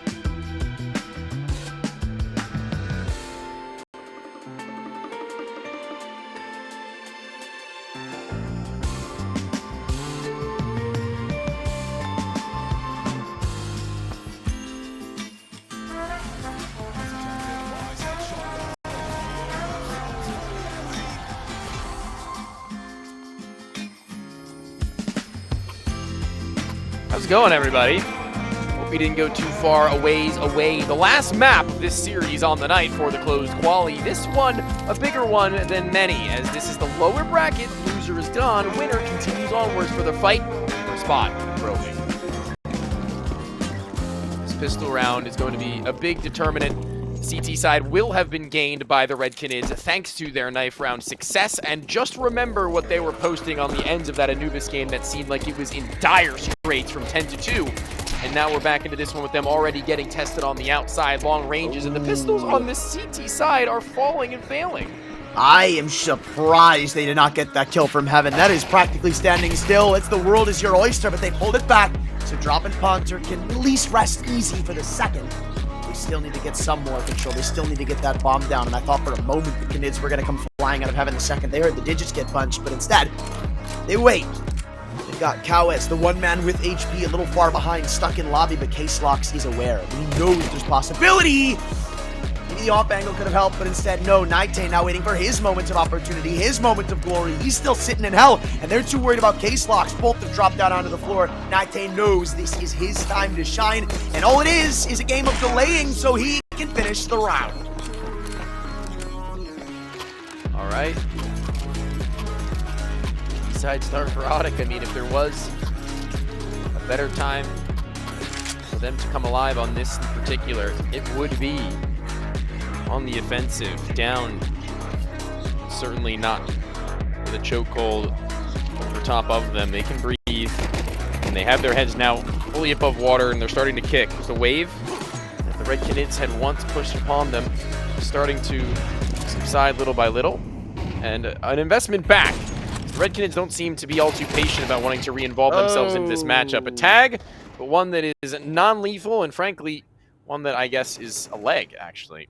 That one was really surprising. I'm imagining that Coldzera, after seeing that jump spot, thought, okay, maybe that was the first person crossing. But even so, man, that is a crazy risk to take. So far, forced by not off to an amazing stead. Venom Zera knows they could be close outside, so he'll keep his wits about him as he posts on the ladder. Slox likely to make the first move. It looked like for a moment he was on there, but Naite is still hitting hard from the pistol, and this is probably all wrapped up.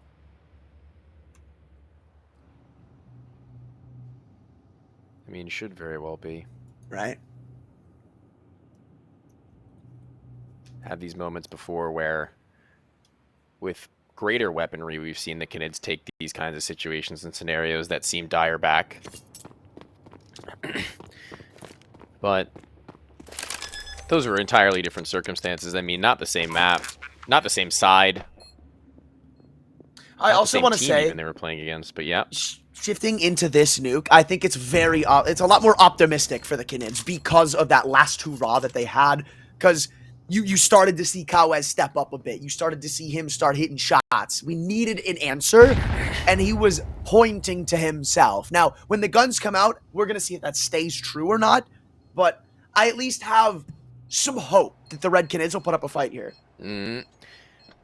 Ponter and Woody are playing a game of patience with one another. Who just goes a step further on their jiggle, for God's sake? Tyranny's going to force them into one direction or the other, and it won't matter in which way they face. They will be met with some damage and altering this round very little, but also altering the next round very little on that same note. It's not like they were going to do a whole hell of a lot with what they've got. Now they are forced to wait. There is no other option. There is no second resort. They're going to be cool in it. nades include 3 smokes and an HE. I'm not sure what they're thinking of doing right now, but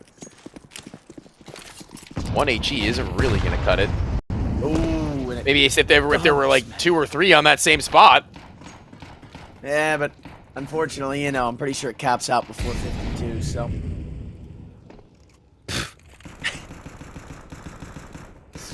I don't know why. I don't know why I keep referencing that, bro.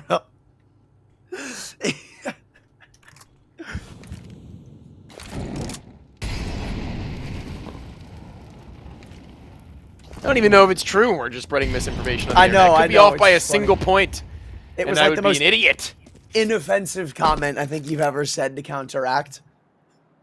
And I just took it personal. I'm looking it up. Cast around.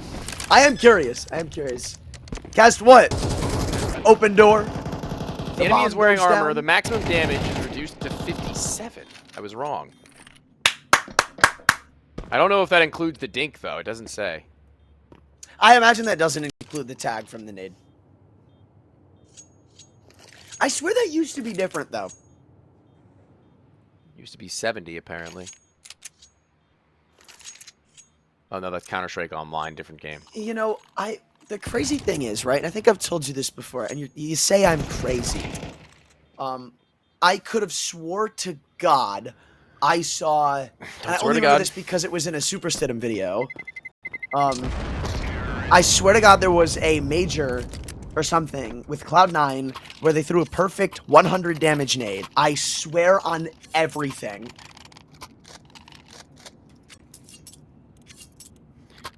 Like, I gotta go through the archives. Unarmored opponents getting dinked by the HE will die.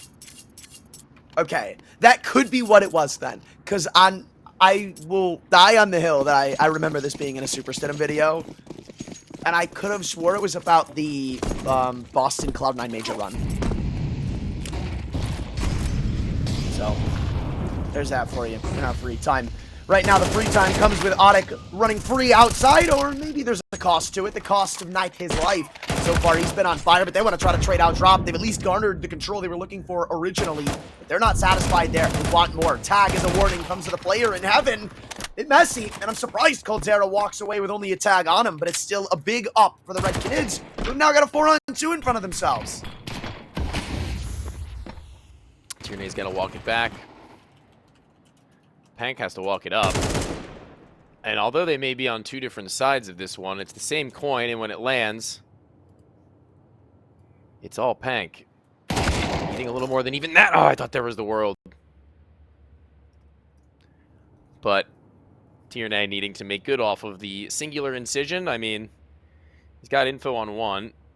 And Venomzera will be dealt with. Nice position held from Tierney to hold his spray there, though. It would have had to have been greater than excellent. Honestly, that was... I started to see the stars align. But it wasn't really around the Red Canids deserve to lose. Now, I like that they've addressed outside control. ODDIK, they were abusing that hard early.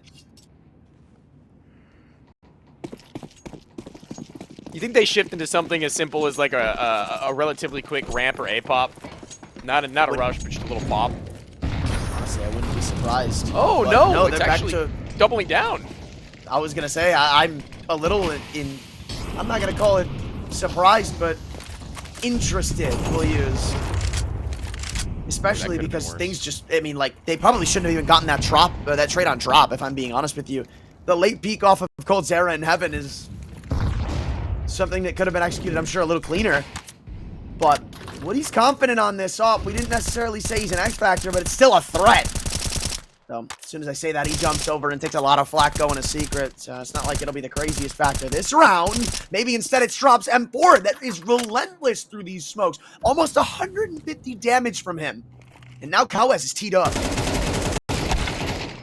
Say that, yeah. I mean, previously we'd seen him hold down mouse 1, ready for there to be more bodies, but he actually lets go of the trigger, and that split-second decision may have costed him his life. I don't really think he would have been able to do all that much more, but who's to say? One more bullet could have dealt the killing blow on tonight, as they're scattered on 2 different levels right now. think they're going to look to try and fly up through the vent and cause disruption. That's kind of weird. Oh, wait, I couldn't tell if he was exposed around that bend. The corner on the mini wall. Oh, and coldzera not seeing the player on the split timing. They'd walked up through secret. Yeah, that's just the drop onto them immediately. Flash to the site that would also blind a player in vent. They're ready to know that somebody could be there, but they're not ready to deal with him, so it would seem. Trading out, better weapon. Woody's low, could be the shot through the vent side or in right back. Both fashions. They get it done. Ooh, another bullet stray could be the difference maker. HE into the center of the site. What a read, but Nighting not going to finish that kill with it. Instead, it's Woody's swing on the Glock. Wow, whoa, that was pretty heads up from the boys, I gotta say. Bro, and Venomzera almost just won him that round from the second, which is kind of criminal. I didn't even know how he grabbed that AK. He pulled out the go gadget long arm to grab the gadget, grab the AK. I don't know how he got it. I don't know how he got two. But the second you see what he posted on that angle, seems like your days are numbered. Well, apparently they were, because ODDIK sit atop a nice 4-1 lead. And again, we see Red Canids grab all the way down to MP9s. A couple times now they've been stuck to this.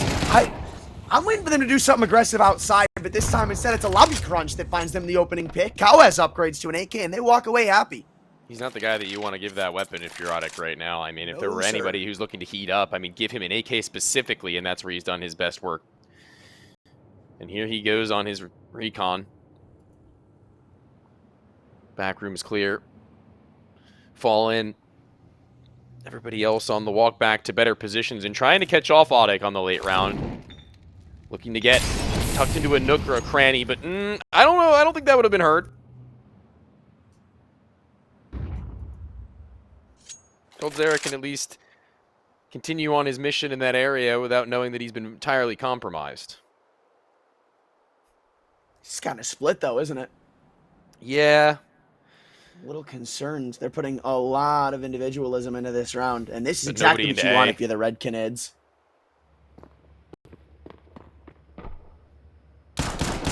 Oh my god, nobody's looking heaven? That's insane! Poncher almost walks away with highway robbery, but that nade, absolutely worth its weight in gold. Molly thrown in for safe measure. You're not coming back in anytime soon. They're even double dipping? Ooh, wait, no way. No way. You talked about giving Cowes an AK. It's almost like when you give a mouse a cookie, and they're going to keep inching closer and closer. It's not like they have a kit, but for now, they've got the time to at least investigate a little bit. Over Cowes, needs to get closer on that AK. One too many missed op shots. Now all hell starts to break loose. The last, he's in mini, stuck between a rock and 4 CTs. And it's the eco from the Red Canids that stops momentum. Ooh, they just overwhelmed, simply put, and Woody not prepared for there to be a shoulder shot on his way. Another round where the Red Canids, even on lesser guns, they take these retakes very seriously. They take it down to whatever time frame they need, and that's honestly the difference between a lot of the higher level teams, and some of those just trying to aspire. Not even talking about ODDIK or like not even near this level. I'm talking like your IM main teams and things of that nature, right? Those guys, they do not care. They will start their retake as soon as they get in their position. Their smoke's already out. Their molly's already thrown. They're flashing themselves in. Their teammate's not even in A main yet. But no, it was all calculated. The player in heaven waiting his time. Cowes gets his kill. Players wrapping their way around and about face from mini where they'd taken so long and not shown skin. Of course, Woody's going to be a little bit caught off guard by that. And from that point forward, a one-man advantage is all that they'll need to flood when nobody's in heaven. And there's only so many other spots they can be from when Cowes has lobby. Very, very well done. But we need to see more of that. We need to see more of that in the middle of the round. But they have an opportunity here, and the fact that ODDIK are low on econ and are forcing up gives them a big hole right back into this game. coldzera up on his back. Cowes still hitting shots. And maybe somebody can help relieve that pressure a little bit. I'm not entirely sure, but for now, it's not like the task at hand is criminally hard. At least when it comes to what it could be. Looks a lot faster, though. You called the ramp pop a couple of rounds ago, and for a moment, it looked like that was the idea, and it still might be now, just waiting out the molly.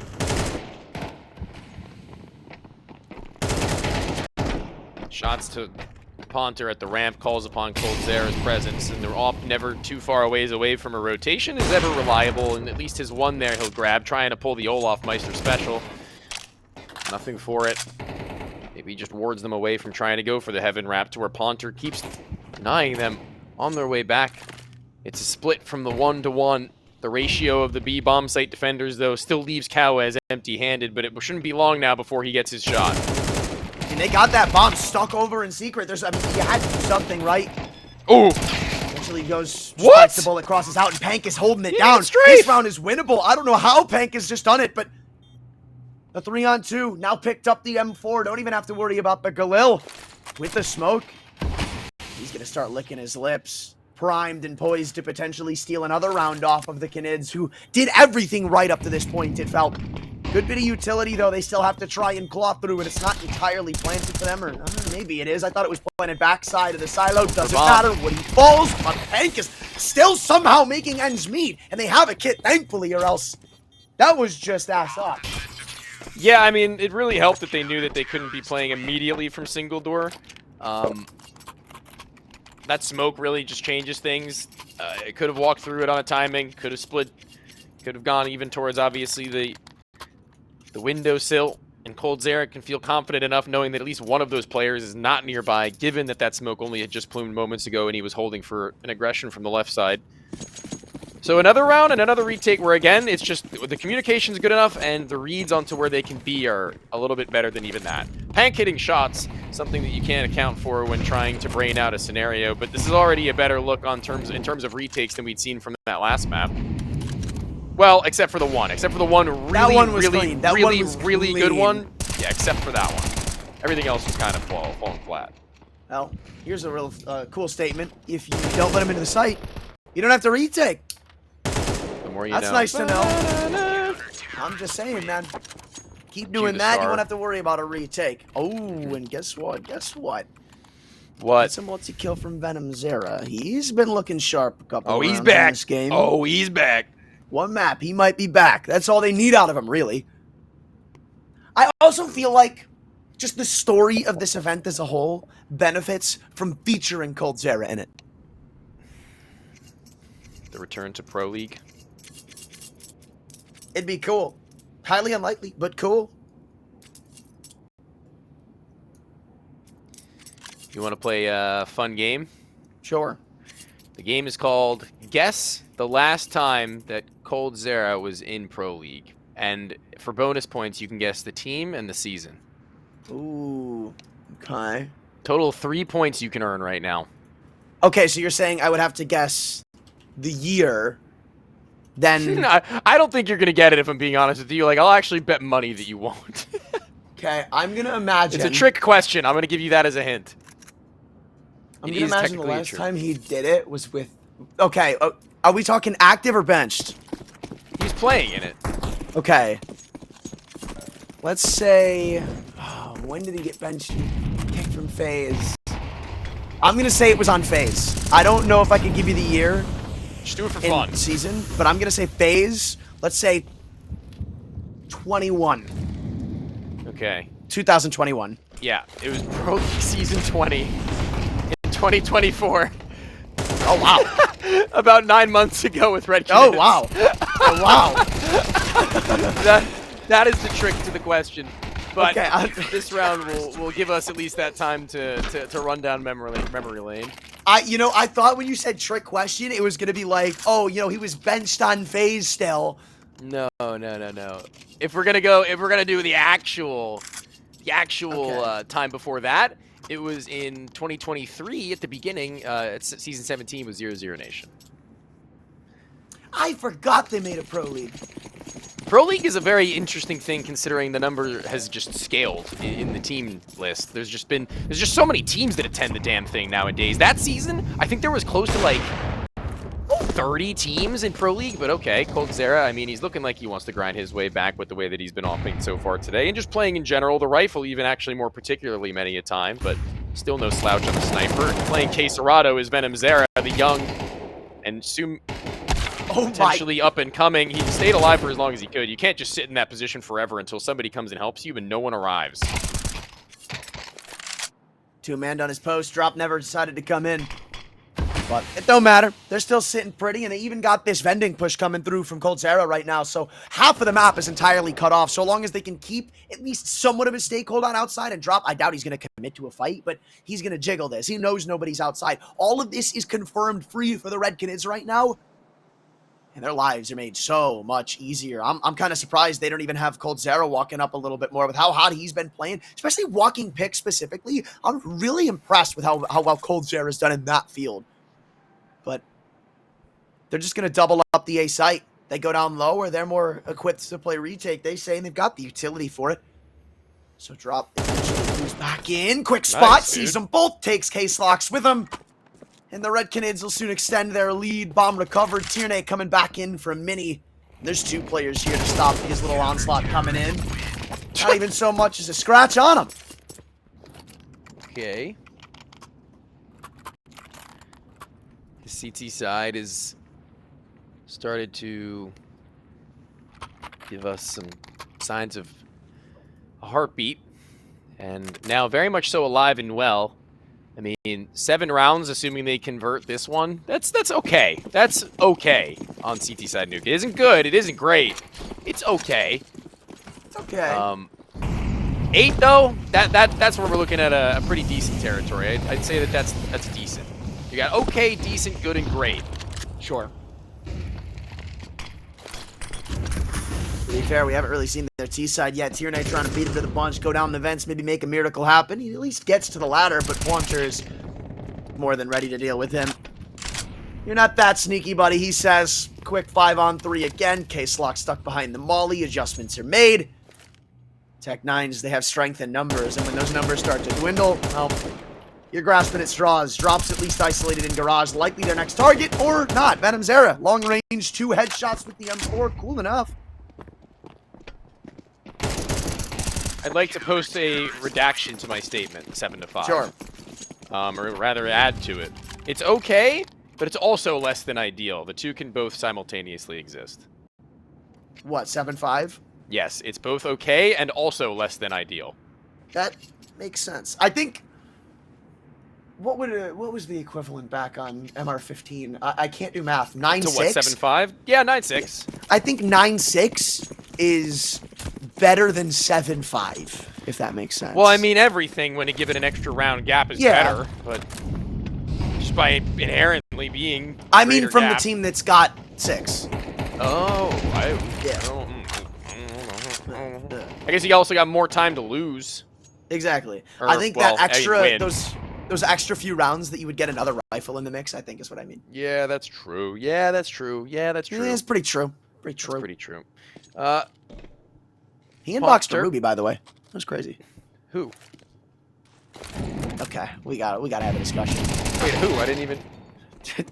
That quote, the true quote. Oh, yeah, I wasn't even... I thought you meant Pond. Sorry. Cowes, the one man that we said with the AK-47 can be surgical. Lights out on the spray, transfers over on Mirage, but in the first best of 3, he won't transition any more than 2, but it'll be in between phase to where now questionable is the plan, but not after the fact that coldzera has been let loose and cut down to size, and the last already made known. Venomzera playing around this site and still not yet having to work into a plant scenario.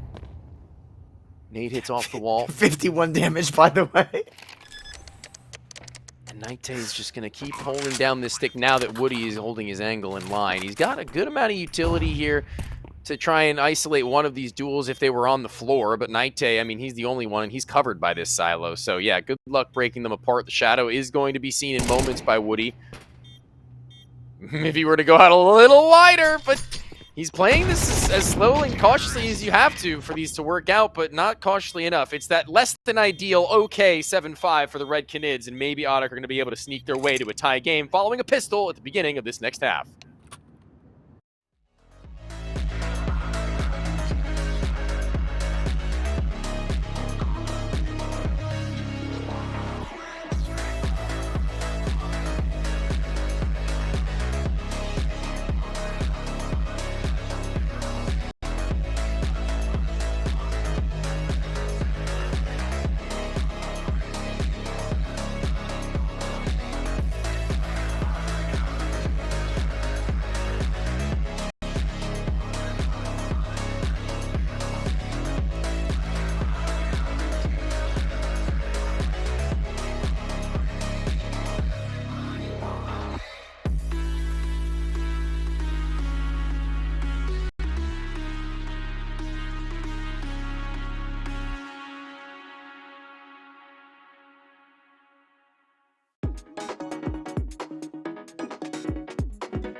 All this deliberation of a 7-5 seems like it came true. Now the Red Canids gotta try to sit atop it, or ODDIK, on the more favored side of the bunch, with their double dually destruction, can try to stick it to him early. All I can tell you is this is a huge pistol. And I think the Canids want to try to take it fast. All of this day, it's been slow rifle rounds, slow burners on the pistols even, you could say. This time, they're going to change the tempo a bit. It's their specialty. Pank down lower. Fakes him going back over into control, but he's still overwhelmed. And there's Ponter. Now it's Night to worry about one of those dualies I had previously mentioned as the doors swing closed. They're just trying to get some sight control, not even necessarily win the round outright just yet. But enough room to get that bomb down, enough room to try to start playing a post. Maybe give time to Ponter, though. He's working his way through the flank. One of the dualies dropped, trade imminent, but still, that's a big weapon gone. And chaos is erupting at the back of the site right now. Nobody knows whose territory is whose, and they're trying to fight for it. But Venom Zera says, this territory is mine. Unless Case-Lox has a little clutch to put back up in resistance, we can only find out. But he's got armor. No kit. Comes back into the single door. And who is it but Venom Zera? The hat trick. The second half of the last map of the day. And he's starting to say his name.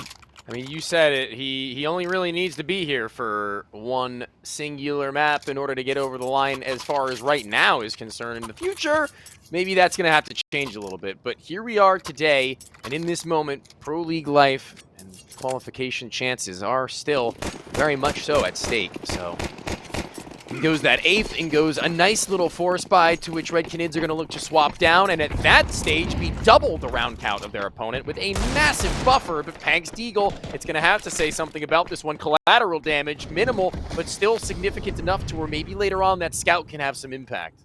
I was a little worried they were going to go running through that smoke wholeheartedly. I'm glad they don't. But now we get to see if anybody else can try to step up to the plate. Very, very good reaction in the ramp room, but still they've lost the control. So what do you do in response? You don't really have the weaponry to go try fighting outside or something. Maybe that's scout, but it's over in heaven. Night's MP9 is trying to creep closer, and that's what I'm talking about. You're not going to outgun a Galil at long range. They stall. They stagnate. But they do not cease in their exploration as far as what the aggression may be. So exploration can be stationary, and that is exactly what's going on right now. Waiting for the wrong move to be made by ODDIK, in which they are going to be pausing themselves. So it's a game of chicken. One right now that Red Canids are in the lead for, but the race is not yet finished. It's 35 seconds. We've seen them time themselves out regularly. We've seen these kinds of late round executions come back to bite them. The bomb not gets to the point in which it needs to, and in Molotov, deep in towards Mini, met by a smoke, in which they will fight over top and around, but it won't do them much good. That scout from Woody, as mentioned, can have the impact, knowing that they're tagged up. Cowas and Cold Zera both 17, but so low, Case-Lox can only hope to catch them with their pants down. It's a little bit of chaos, but with him being the only player left, there's nowhere else to look. Big time anti-force buy win for the Canids. Now kicking it back on easy street, or are they? Because they gone right back in double dip. This one's a little sketchy.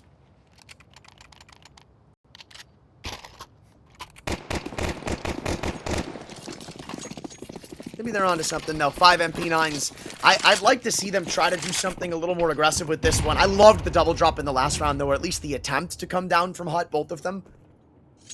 It almost felt like it worked, too. Maybe if they had had that extra man from earlier on, it could have. Night playing this one a lot more reserved, however, around credit. Maybe just call and response, just getting the info if somebody crosses down to secret. No harm, no foul. And utility is, I mean, I was going to say they had to use it sparingly, but immediately dropping their only smoke doesn't really bode well. So Cowas keeps exploring. Not really much happening from ODDIK. And I think it's the Red Canids have shown in the past, they're content. They're content to just hold back and wait for ODDIK to make the move. They did it in the last round. It worked well. And eventually that exploration is going to turn to something a little more deadly, as it's a couple tags on Pank, but he's sticking around. There's need to be cleanup crew right now. Molly right on top of bro, and a bullet straight through bro. So what else was there to really say or do? The situation met with such adversity. But his teammates rise against and rise above. Okay. a grouping towards the lower steps and trying to walk it back, but that's information that now the Red Canids could know that the A site is susceptible to a swing. The vents are probably going to be a pretty hot point of contention, or mini, or both. And yeah, there was nothing else ODDIK could do with the weaponry and lack of utility that they had, other than just walk in from each of those angles, one at the same time after another. But yeah, when all of them fall, I mean, it's just sometimes how it crumbles. And it just feels wrong, but you gotta do it. And now we get to see if that really ends up paying off for ODDIK in the long run. Because, I mean, I feel like it's better off had they saved here, bought on 10, or bought against 10, if that makes any sense. And then you get another force buy in the mix.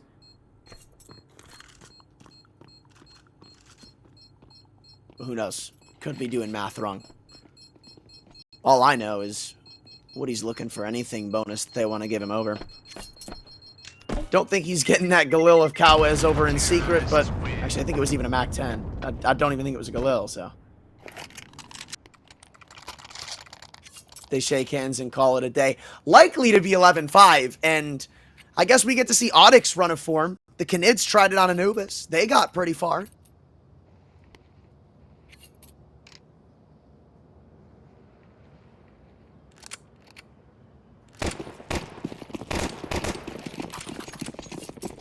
Oh, dude, where are they getting this money from, man? Bank loans. I mean, them sharks are going to be real mad if they don't get that investment back. So they better start pulling their weight here. But again, a lot of utility expended in the early round. This is a part of map they're very fond of. They've used so much on taking care of door early on. And I know, obviously, they're nading it open. You don't want to give them that sight line. But, I mean, you don't really have a lot to work with. Maybe you do now. They walk into lobby, and it works well. Venom Zera caught blindsided. A lot of footsteps being heard from Ponter, so he can maybe not necessarily, I don't think guess would be the right word, but he can, you know, definitely at least relatively safely say that they've pushed a little bit deeper back. He'd be right in that. AK-47s could be killer. In close range, though, MP9s in the previous patch, which we're running on right now, do seem to reign true, but cut down to size. Trade comes back, and they didn't really get a ton off of that lobby crunch, considering the angle that Tierney was playing there is aggressive in mini. I would have loved if maybe somebody was like trying to set up a crossfire or a quick trade, because now it's just a 4-on-4 with no util, and the Canids have exploited them for this countless times before. The only difference here, there's 3 on A this time, so it's not like you're walking into a 2-man default site hold. This is a stack, and Nite's taking first contact from Tetris. They come diving down the vent, still being held. Coldzera very late gets that pick. But everybody's encouraged to come to the upper bomb site. 10 seconds to go. This MP9, it's just shooting down at range. They gotta get this trade, and they've gotta get it now. Waiting so long. They're lucky that Ponter gets that plant, or rather that kill. Woody trying to pick up where his teammates left off. Creeps close. Still a man above the vents. It's drop balls. What is happening? It's a 1-on-2 for Cowes. Isolations everywhere the eye can see, but it seems they know where Cowes is. Sneaking through the smoke. No James Bond story for you. No. That's really awkward. I can't believe Coldzera gets killed on the last bullet there. You said lucky for Ponter for getting that kill, but there's no luck involved. That kill is dead to rights. Like, he had no more ammo left. He didn't even get to switch to his pistol by that point. There was no way to kill the planter. But the real kicker is that nobody kills him prior to getting the first of them.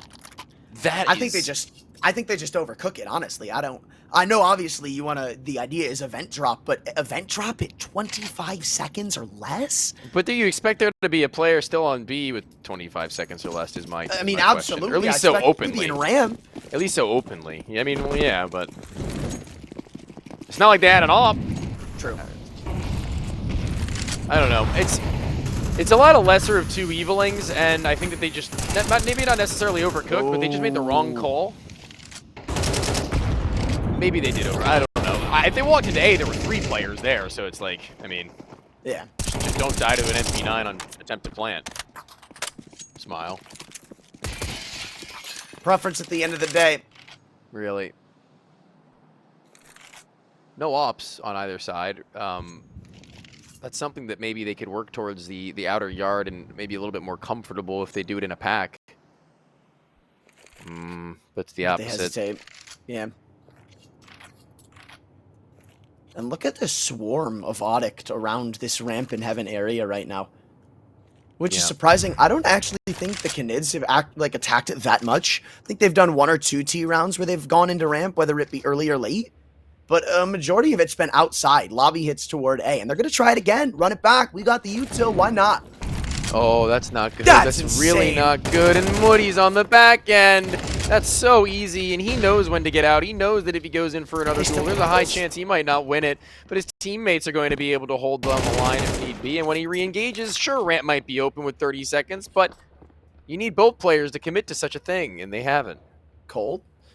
Coldzera has bomb. He's sticking around mini. Maybe they were trying to fake the rotate back. Yeah, they got were. somebody to drop down the vents, so they just got to deal with 90. Oh There's no my. shot. You just hit that, Coldzera. That is disgusting. 22 HP on Pink. The trade comes in. Are you kidding me? This guy's back. 22 health. How do you creep into this? Coldzera bailing them out again. It's unbelievable how often this guy is able to activate in rounds, and they're just playing a crossfire off one another back to front. And Coldzera might not be the one to finish it, but he damn well did get them into it. That is disgusting, man. Oh, I can't believe the second kill. The first. I wish we saw the second guy die from his POV, but Right? no more switching off Coldzera. Effective immediately. When Coldzera gets 1 kill, we stay with him until he dies. What's crazy is, and I don't mean this in a mean way, he's the bottom frag. And he's doing that. That's a great sign for Red Canids right now. Yeah, and look at the money. Look what it's done. Look at the desperation it's forced into the hands of Woody and Oppen, which really hasn't been all that determining a factor for any of the maps in this game. And now they know it exists.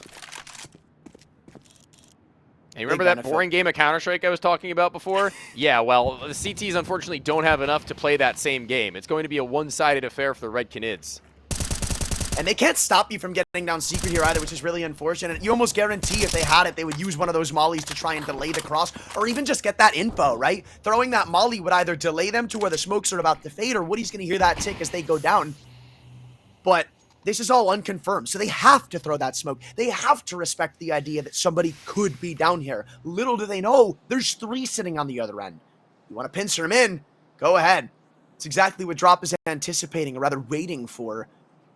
And eventually, ODDIK have to be the ones to make the first move. When this smoke fades, all hell breaks loose, and the game is determined. I can't tell if this is them going to go for a late mini split. I think that they're going to try and do that. Not even necessarily a split, just a fight upwards. And Woody's been so very patient with this, and he's going to be rewarded. I guarantee it. I mean, he might get a little antsy, but he should still get his 1 as soon as they cross his pathway from either left or right side in discovery of where he could be posted. No shot! The round is yours. I mean, Coldzera, Venomzera, don't care. Red Canids in 3. 15 seconds. Not again, bro. Not again. Hey, this time they are going to go away. It's not going to be event drop, and they almost win it, too. I don't think they do because of that second player wrapped around Mini, but I mean, it's such a sour taste on the tongue because you're getting this beautiful play in the mid-round, these awesome shots hit, and then it feels like there's so many times in a game, in a series, in a map, where they just take too long for their own good. You know what? I'll give you like a silver lining to that, though, is that you said live by the sword, die by the sword, and they do that on both CT and T side, and we see it work out beautifully, or we see it crash and burn. And I think that that's at least something that I'm pretty happy to see them experimenting with early on. Even with the good and the bad, take them both, right? Yeah.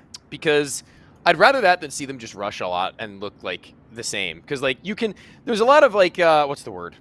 There's a lot of leeway given to offenses that go really quick, really fast, really hard, and then do the same thing, look either really good or really bad. There's a lot more leeway given to those. There's a lot more excuses when you take that into account, right? But I don't think that's fair. I don't think that's fair at all. I think that slow, controlled plays deserve the same level of credit and criticism. I feel like it doesn't really get that very often. But that's not to say they're infallible and what they're doing is fine. I'm just saying that, again, to reiterate, the fact that they're doing it and there is high level of success as well as a decent level of failure, I'm cool with that as an early days sign. I think it's way easier to fix a small mistake than it is to create a whole new idealism or an entire new way of play. To recall around, effectively. Right, yeah. But you're going to have to call an interesting one here because, I mean... Also, that last round had a lot of mid-rounding changes. True. That killing lower is everything, really. The smoke they put up after. Yeah, but they kind of had to put that smoke up when there was no I know, molly. yeah. No, I know they had to. I'm just saying, But its sheer existence causes drop to then say, okay, wait, okay, well, do we wait here? Do we rotate now? Do we leave somebody here to lurk? They get that kill, and then it's like, oh, crap. Well, I guess now we have to go away. There's only 25 seconds left or something. Wow. At least keeping us on our toes, I'll tell you that much. But this is the game we wanted. This is the game I personally wanted. Where it wasn't necessarily like, oh, you know, the Canids, if they were just hitting shots, then it would have been a lot better. Or if the calling was better. Or if ODDIK weren't screwing the pooch at a couple of different opportunities. I feel like this so far has been arguably some of the best we were going to get out of both of these teams. And that's what I'm happy about. Because the last thing you want, if you're, like, let's say if you're the Red Canids beating ODDIK and you'd consider it an upset, is, oh, you know, but they just played bad that day.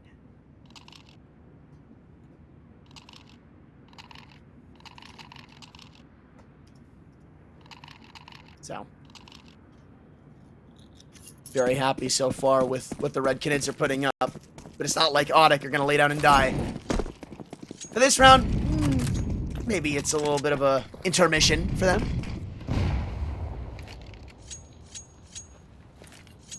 See what I'm saying? This almost feels like they're taking a little bit of a timeout. I want teams to do this more.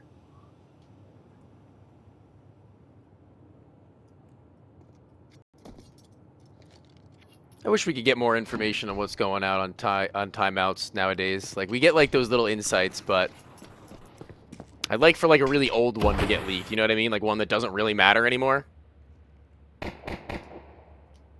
Well, not like they're scared to throw their utility, I'll tell you that much. Coldzera's just toying with him at this point. Big come and get me sign posted on his chest as he keeps jumping across the single door. Case Lock's had enough of it. He's not going to bother giving him what he wants. No need to feed into it. Maybe awaiting an MP9 up close to try and get in. That's why you see 4 players behind him. It's Pank, actually, to take first contact. And here's the cash you were looking for. Quick 3 kills. And it looks like the SMGs minus the 1 should be cleaning everything up. So money galore for the CTs of ODDIK.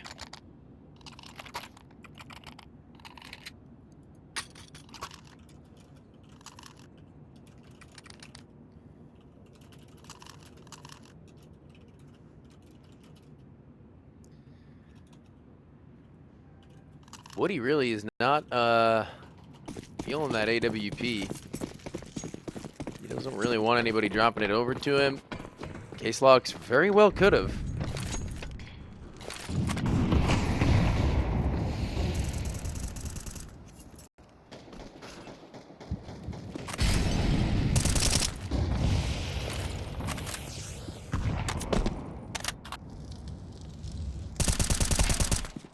Nice shot from Naite and a big opener. Seizing control of outside early. This is something that the T's have used a lot so far. We could use a little bit more of that if the quote-unquote comeback is to come through. These are the kinds of rounds that do get awkward, sure. The T's needing to just straight up take fights.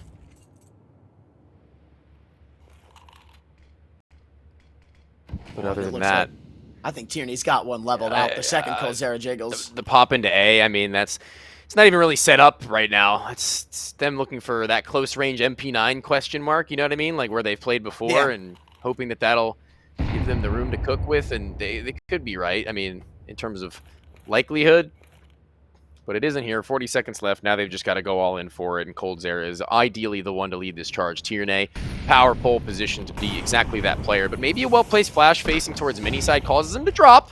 Okay. They got that much, but they're kind of reliant on this flank to work perfectly, coming in from mini, and it's still being held. They have to show presence first. There's drop activating early. Case Locks. that trade from Tetris. Now he's just going to run rampant over the A site. 13 seconds, and Drop's going to try to head for the hills, but spotted by 2 players outside. He's not getting away from anybody. Another save on the horizon, and we're only going to be 1 away from a tie ball game.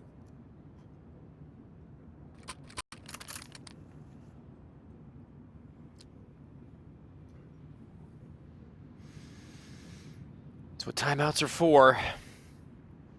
It's about that time. But, I mean, Red Canids, I feel like there's still a pretty real world where they can breathe a little sigh of relief that they've got 2 gun rounds left and they could force an overtime and get their CT side back on chance. If not just outright close, thanks to one of those gun rounds going their way. Sure. The first one.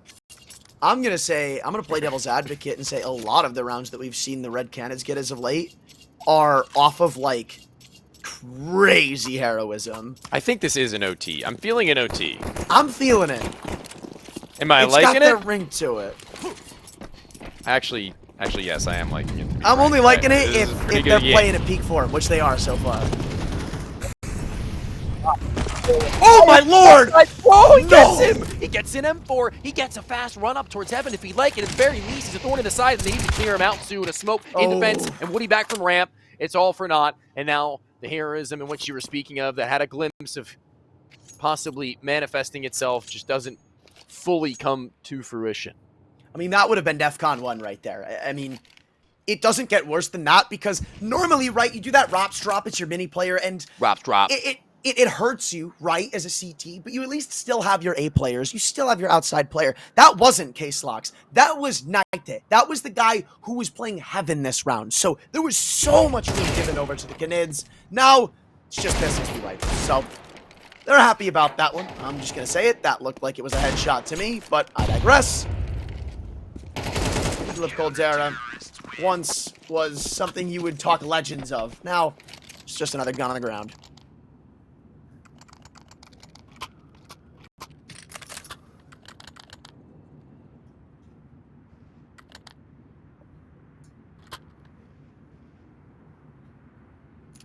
Trying to get the jump on this next round. ODDIK would love to get another clean, easy, breezy, beautiful conversion against a couple of pistols, feeling like they're cornered. But in order to do that, they're going to need to once more defend against what's been a relatively, I won't say easy, but consistent outside display. And Nighte just sends bullets straight on through the smoke. It's seemingly meant to be. Cowes has not been having fun with so many of these spots that have really not been all his fault. Oh, man. It's falling apart. Drop's got to try and change More that damage. with his 1 kill down secret, and it's just not coming in. Coldzera sticks behind. But the big kicker right now is that everybody is isolated from the Red Canids. So this is coming down to a round where individuals have to step up. And I don't think K-Slox is ever really going to peak this. It is not in his best interests, but he is starting to inch forward, and that's getting scary. Everybody's getting easy right now. I was going to say I'd probably start inching back if I were him. Right? Because, like, if they were in... No. If they were in numbers on the left side, he's a dead man. If there was a guy on the right side, as there were, and he gets caught, like, with his... wit's not fully about him, he's a dead man. There's so many more issues with him going forward than simply just falling back would have solved. The jump spot at the bottom side, a quick rotate needed if they want. There's already a player lower, you know? There's already a player on B. They already have a stack on A.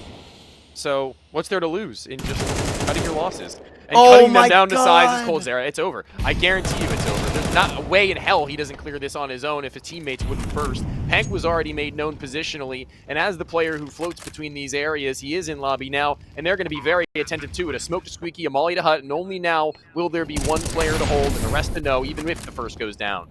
All right, well, at least he puts it into a 1-on-2 with lackluster minimal damage taken. Wait. Oh, he didn't actually get the audio cue. I wonder if the idea was he wanted to hear that tag somebody in the second vent so we can hard clear it. Now, he's completely susceptible to it. And normally, I don't like looking at one person and saying, like, yeah, this is why we lost the round, but, I mean, it's a death that makes it also awkward. Like, there's nothing to gain out of that from case locks, right? If he does clear that angle, if he sees nobody down secret, the same is still true because there's no info outside. He would have had to have walked all the way up the steps to accomplish the goal that he was actually looking to. Inconsequential information leads to his death and the downfall of the round and potentially the series for them. And that's a timeout taken by the winners of that one to ensure that the final plans they've got for this and potentially the next are good. Because they needed, a plant if they are to lose. Above all else, they need a plant. I mean, I'll be above all else except for the round win outright. They need that plant. And long time no see, Woody, AWP.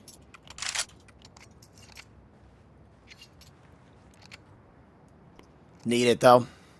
Again, I'd like to say Woody is a very inoffensive opper, but you'd like that to change to something a little more tormenting now.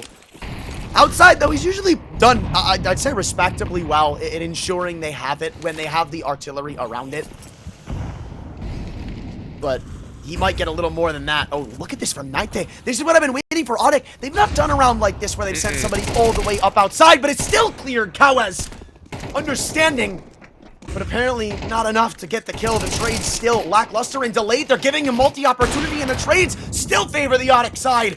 Woody's off, one whiz by the shoulder. Oh my! And they're still going back in for these repeats, man. They will not put their foot on the brakes. It is all gas, and that might just cost him an 11th. I give Woody less credit than he deserves. Because in this round, he does all that he needs to with just 2 kills. I thought he might have actually been biting off more than he can chew, as the refaces and refights before the first had been secured was too much for my taste. But it's just enough. And there's the last of the timeouts used. Oh man, that's a biter. I mean, yeah, pulling out some. That's also a good lesson to be learned by, again, I like saying lower level teams and players, is that there's a move that ODDIK haven't made at all on this CT side half, and it's that. So what better a time to assess what kind of setups you've not yet employed to try and catch your teammates off guard, or your opponents off guard, rather? Because those are the kinds of things that turn the tide, and those are the kinds of things that you feel really good about when you realize. That's just such an unfortunate miss from Cowes, man. It's a such, I thought the player on the top of the silo round. Was going to look down. Sorry to right? cut you off there. No, I mean, you make a good point. Maybe a little paranoid by the op of Woody. I'm not sure if it did fire a shot, but I don't know either. Like, it wasn't won or lost based on that kill. It's just it No. gets so much harder when that kill isn't grabbed.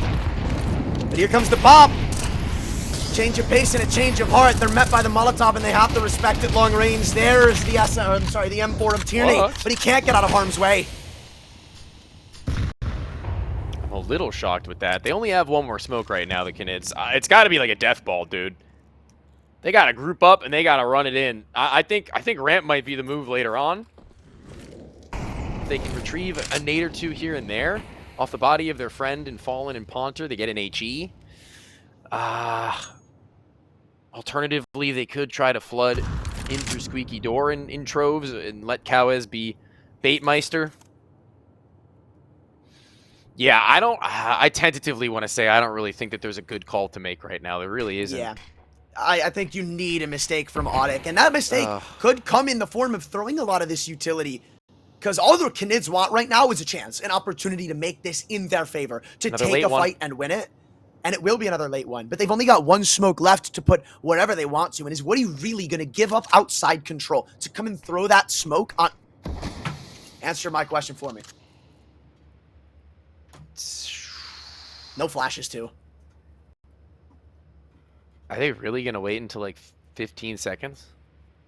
It's the specialty, man. Oh. Live by the sword, die by the sword. You said it, Get I said it. eliminated It's got to from be the true. qualification or go on to overtime. Here we go. Here we go. Woody's got the first, already holding towards Squeaky's side. He's got another player agent vent set up by a flash. Oh, we're going to overtime. Woody's done it all, and he doesn't even need vision to do it. Oh, good God. 12 to 12. Why do I always have to be right?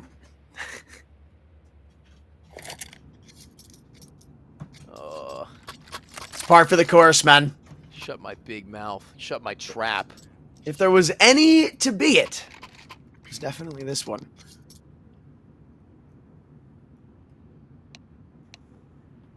But again, bit of a slowdown from some of the star-studded individuals of the Canids. Right now, Venom leading the charts, but it feels like it's been a while since we've said his name. Mm-hmm.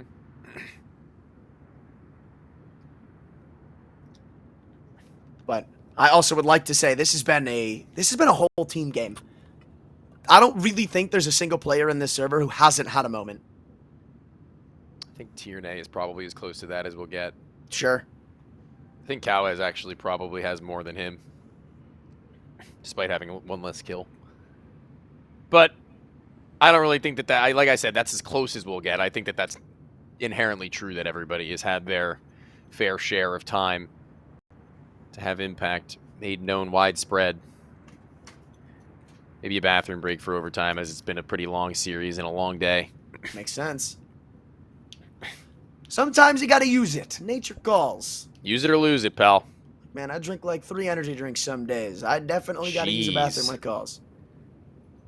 Good lord, I can handle one of the smaller sized sugar-free Red Bull a day. And no, not a day. I'd probably say like every other, dude. And I don't even drink energy like that. I don't drink caffeine every day, not even probably every week. Outside of like, you know, a Coke or something. Yeah, I gotta take a break from it at some point. You know how it is. You know how it be. Can be. It keeps you going on your grind set that you're on right now, though. Oh, absolutely. Caffeine hits me in a way that stinks. Like, it hits me good for a solid, like, 30 minutes to an hour, and then I'm, like, dead, bro. Like, dead to the world. I need another one, or I need, like, a 15-minute power nap. I have a friend who said, I mean, caffeine doesn't, like, immediately hit you, right? Like, you drink it, it's going to take a minute. So what he used to do, so he would, like, chug a small Red Bull or something, and then take, like, a 30-minute nap and wake up just ready to go. That sounds unhealthy. That sounds so unhealthy. Kind of want to try Making your body forcibly stop and then just absorb all the caffeine sounds so unhealthy to me. Like a freak. It's like jump starting your car, dude. Good start. They were hoping for that in the last round. Venom Zera, there's his time to say his name. And they might use that to get into A, but Pank is looking to recuperate the losses, go right back into Tierney's angle. Second bet, and I doubt you're going to re-clear it. Nade pops open, though. Almost walk away with a double. Where's that nade going? Pank! Oh, you, come on. You can't be faking me out like that. That was criminal. Only 52 damage? 11 HP on Pank. He's lucky to get away with his life. Previously spammed down by the MAC-10 at the door, and what could have very well have been room to work. But when it doesn't work there, and they don't get it here, they have the man advantage to rely upon. That smoke goes right in front of Nightate. He's smiling ear to ear, cheek to cheek. Another gimmick they've yet to employ, Anthran. How long does he wait to spring it into action, though? Not long. Oh, my. Okay. That's probably, I feel like that might be the riskiest angle you can play in the game. Well, I mean, it is a 1.5 and done unless you can put your head down immediately after the kill. Case Locks still leaves this one doable, but honestly, Peng's going to have to be greater than the sum of his parts, and that's not probable, not likely, not possible any longer as he's been dealt with. And all three practically looking down his range as they hear the ladder cling and clang. I was going to say, all of that damage on Pank was unconfirmed. It came through a smoke spam, and then it came from a little bit off an HE. So they had no idea he was low. There's easily a world there was some hesitation there before they actually pulled the trigger, but Jago comes out first. Canids go right back on top. It's Hayes' Law. I love quoting it. Hayes' Law? Hayes' Law. Like the caster? Yup. Okay. He always said, whoever has match point in chokes to go to overtime will always get the first round of overtime. And I'm not even kidding you. To this day, I have not seen it be wrong. Say that one more time. Run that by me one more time. The team, so let's say Red Canids, they were up 12-8, I believe. Being that the Red Canids didn't close it out in regulation, they were going to get the first round of overtime. Oh, okay. I thought you said they were going to win in overtime. That's still up in the air. You're pretty right about. That's actually pretty true. I don't remember the last time that wasn't the case for me as well. Or Hayes is right. This guy lives in my head. Creditedly. For good reason. See if there's any more left for that. Another feign and a fast A. Ponter the one to give it over. Oh, Lord. And if they went out, it actually would have worked well, too. Look at how out of position Tierney is in the health. 40 HP. That was very tradable for sure. And there's even somebody inside of the smoke. Night flirting with death, but instead takes tags. They heard that. They know he's hit. And they get the kill off it, too. That's insane. Yeah, there's just a bit of a difference there in which can't be bridged. The gap widens. I do wonder, even now, what you are to do as a team with a man gone, a player low. There's no reactivity really going on in terms of grouping right now. It's just players scattered and spread, and that was their downfall in one of the rounds they had man advantages in. So I guess if there is one big thing we can point the big finger at for ODDIK's inability to close on rounds or recover them is that they don't really have a whole lot of team mentality when it comes to reaggressing. True. I'm even going to go further and say I feel like that's exclusive to this map. Because we saw it on Anubis. We saw so many times where they would reaggress the CT side and it worked. But here it's been together, so individual. Though, together. Yeah. I agree. So that's something that probably needs to be looked at for ODDIK. Case locks. A couple rounds ago, we accredited him for giving overmatch and series point. Now he could give them a tie game. 2 kills, more than you can ask out of anybody in his angle, but doesn't necessarily change the likelihood of them winning this round because there's so many strong angles for the Canids. Feels like it's only a matter of time. Up by 2. And I feel like giving away another, like a third, to be at match point again as you shift to the CT side. That's just apocalyptic, if you ask me.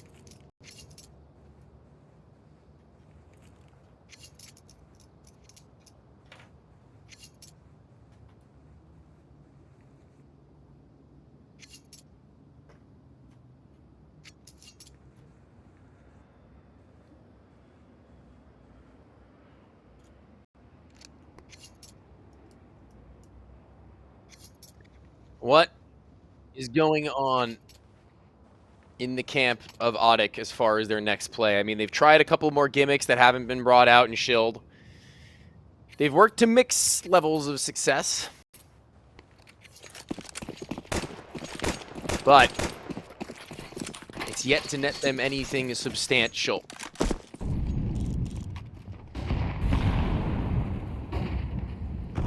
Here's what he's up again. A couple rounds ago, we saw something eerily similar. It just featured the extra early kill from Night outside. This time, he's tucked himself over in mini. Nothing otherworldly. But Red Canids have decided to slow it back down. Very fast couple of first rounds, if I'm being quite frank. Oh, that's... Okay. Did he see him, or was that just... I think he was just over top of the railing and he saw him, yeah. Okay. That makes a little more sense. I mean, it's a taste of their own medicine. Mm-hmm.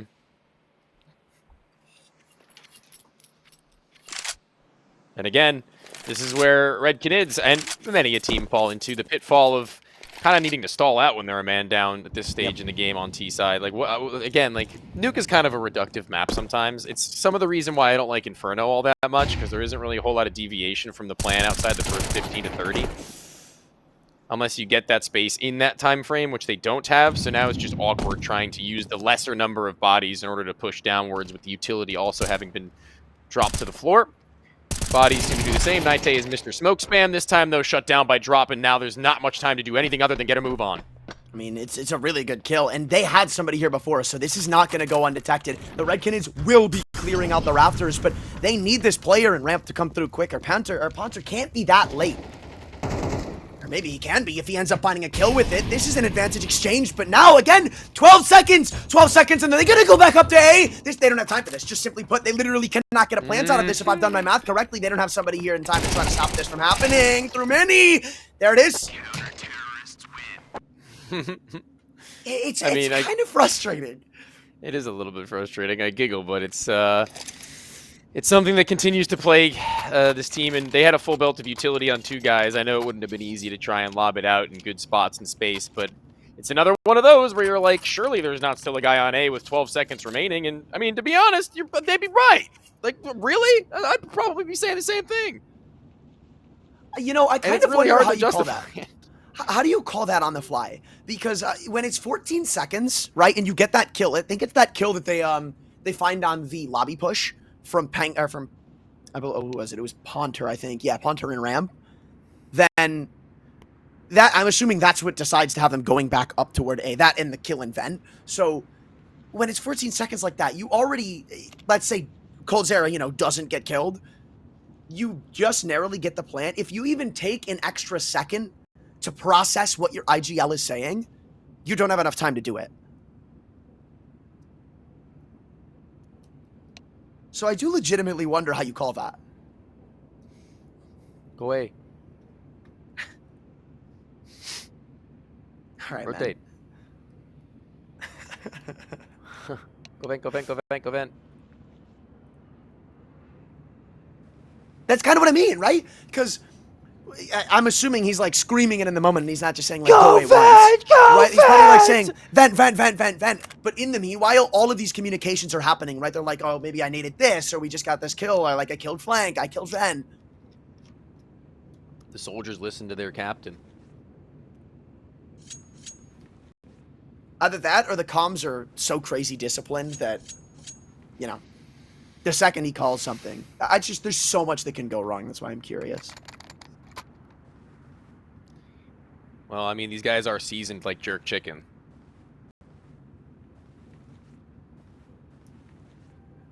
I've never had jerk chicken. It's pretty good, dude. It's really good. If you ever get the chance from like a place that sells it, that isn't like, you don't buy it from like a store or like a fast food-ish place. I'm going to Louisiana. Shouldn't it be really good there? I figure. Apparently there's a big discrepancy in Louisiana as to how it's actually prepared, because there's like a couple of different ways that some people are like fake or like, I don't know. There's like a video I watched on YouTube at one point. It was like, so-and-so group of people, I don't remember if it was like people from Louisiana or people from like Jamaica or whatever, like Jamaican jerk chicken, and try each other's jerk chicken. And it was crazy the amount of like issues they had with each other. It's like, this is so dry, this is so blah. And it's like, okay, well maybe it isn't just a guaranteed thing if you A, are from a place that makes the thing, and B, have been making the thing for long enough that it is good. Like, you know what I mean? I guess it's not set in stone, but less about jerk chicken, more about Counter-Strike, and more about the CT side from the Canids, which, if you don't remember, was also pretty good. Pretty good. Okay, less than ideal, but it's good enough. It had its shining moments. It's funny because I feel like this is the overtime equivalent of a 7-5. Yeah. Well, let's just say they got more rounds on their CT than T. Not like that's saying much, but a 1-for-1 in the fast moments now, in which no pace taken from ODDIK. They go right in. That's the difference right there. They are good at it. Can't really fault him, but Coldzera's angle is very limited up in heaven. He's just waiting. I believe it's Kawes coming in from secret, and he has got a long journey to come through mini. I almost don't like how slow it's being. Oh, really well played. Because Kawes is the first one who has to do anything. You can see Ponter waiting for Kawes to take contact just exactly for that. And that damage on Woody means next to nothing when you're going against his op. They're just going to keep him pincered into the corner. The info that he's even here means next to nothing. They've got to hurry up. Simply put, they're taking so much time for this retake that they're giving Woody the opportunities to try and strike back. Now they've got to move. Both players sitting behind the silo. Coldzera knows it, but what can he realistically do from heaven? They're taking forever to get into the site. Coldzera misses the shot. It wouldn't have mattered if they got the trade. What is Coldzera gonna do when you guys are scaling like that? This is kind of what I mean, right? This is why I'm saying some of these calls are kind of irking me the wrong way. I don't even know if that's a call moment. I think that's just individuals being slow. I doubt Drop is saying in his comms like walk, walk, walk. I think Kawes took so long to actually come back into mini. If you looked at like the mini map or even like checked from Coldzera's POV because he kept jiggling it, he is waiting in this same area of outside for like a good 5-6 seconds. Like they have to get a move on. Oh, this is a pop. I feel like we haven't seen out of ODDIK. Down the vents goes Woody, and the red Canids are up in arms. Nobody dares follow in his footsteps. Oh my, timing and speed and in swiftness. Nite gets to the edge of Mini's hold to where he can catch the player looking to spam down the vent. And no way were they expecting him to get there at that point. And this is just, honestly, these two are probably polar opposite teams, I've noticed now. Yeah, absolutely. Like, ODDIK have their moments where they will slow down the pace of the game, but 90% of the time it is just go, go, go, go, go. I mean, There had to have been some tell in there, right? Because dropping Drop in Mini, who is normally the Mini player, who is normally going to be the quickest down vents, has to clue them in. But the Canids really just never get a chance to react to this. Even if you W key it from hell down toward B, it just would not have changed anything. That could, though. Ain't got to worry about the flank, ain't got to worry about your backside and ramp, you just got to worry about moving forward. Just like Aaron. Huh. Man. Flash on either side of the doorway, Ran. It's no way, man. We've seen them go man down retakes before, but this is too.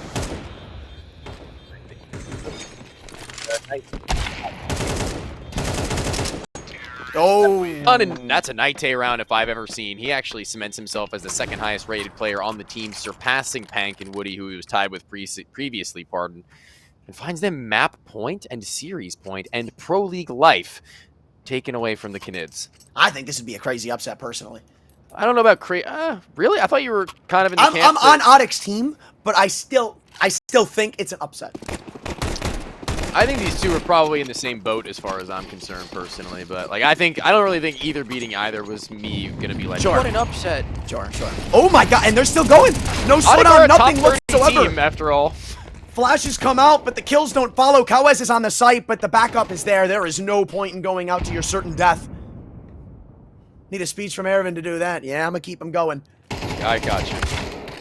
Walking out through single, though, that could be the answer to your problems until Coldzera shows up and spoils the fun. One outside, one heaven, and one coming through from vending. The moral of the story is B is free.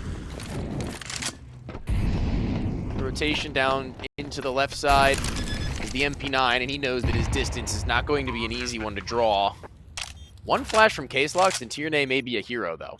So I want to see if they look to do anything with that. It's obviously a hard call to make to pull that nade and expose yourself to so many angles, but again, now they're looking to just play together. Where's the other player coming from right now? Secret Steps! He's walking it drop! It's so not long. Another slow retake, please! I'm begging you, Coldzera the first, with the op of all things, wants to get the MP9, the ability to get forwards and spray down a couple of bodies. He's played this so tough. He's actually read by Coldzera. The next in the MP9 eventually deals with him. Does he have time? He doesn't have a kit! Drop no! Kit! He's got it. Okay, he's got that.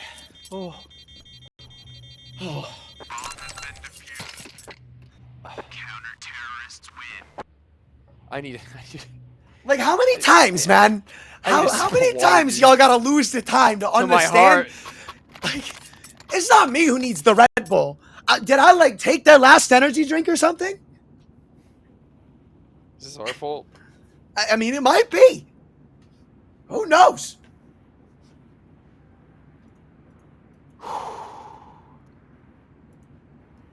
Okay. 15 all. Another overtime to go. In the game, and where both of these guys are giving us and each other a run for their money. Anthran is currently bragging in my DMs about how this game is going to go to 2 overtimes in the pre-show, jokingly. And I hate him. Look, hey, you get your moments to say you're a mastermind. I don't... That's what I thought. I think this game is going to have 47 overtimes. Waves my wand.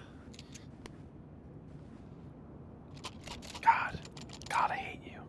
Please let this be a normal map 3. With ODDIK? No way.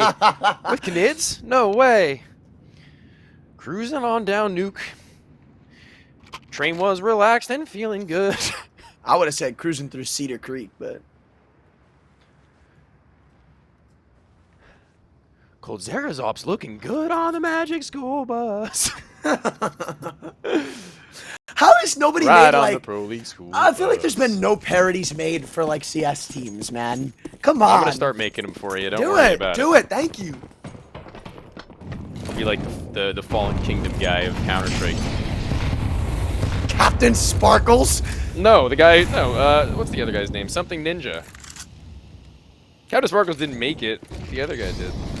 Captain Sparkles... Tryhard like, Ninja. Yep. Tryhard Ninja, that's the one. Molly's backside, flashes in there as well. One player to go in, but that's a ruse, that's a fake. Venom Zera gonna drop, baited by that, but even still his teammates find kills, and that's the real zinger to this. Does this count as Hayes' Law failing? No. Okay. Because it wasn't a choke, and it also wasn't in regulation, which were the stipulations. I was just making sure, man. Well, you told me the rules, dude. Look, I'm just... by Whatever. definition, I didn't, you know... Don't You're care. right.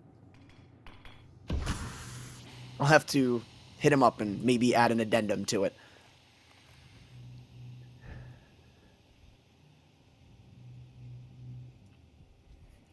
Now it's ODDIK playing the waiting game.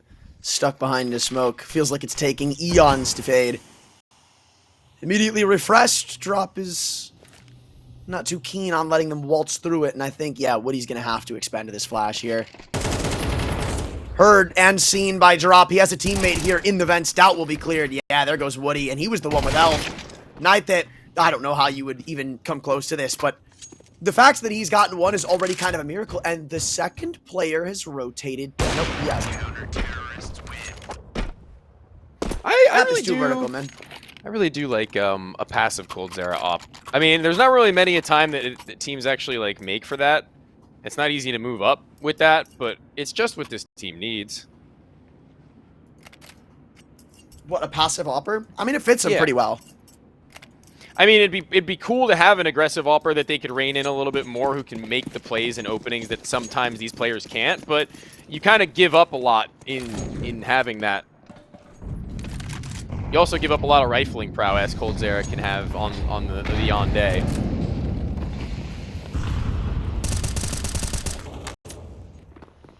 Okay. I was gonna say, I think that feng shui of those two could be huge, but ODDIK are not exactly keen on letting them find 2 or 3 rounds in one half. They want to take that back where they left it.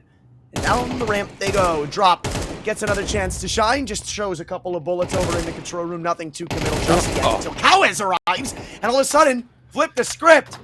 They want to hold this site with their lives on the line. Still full HP at the back of the site. They've even got a flash if they want to try to go for something a little crazy.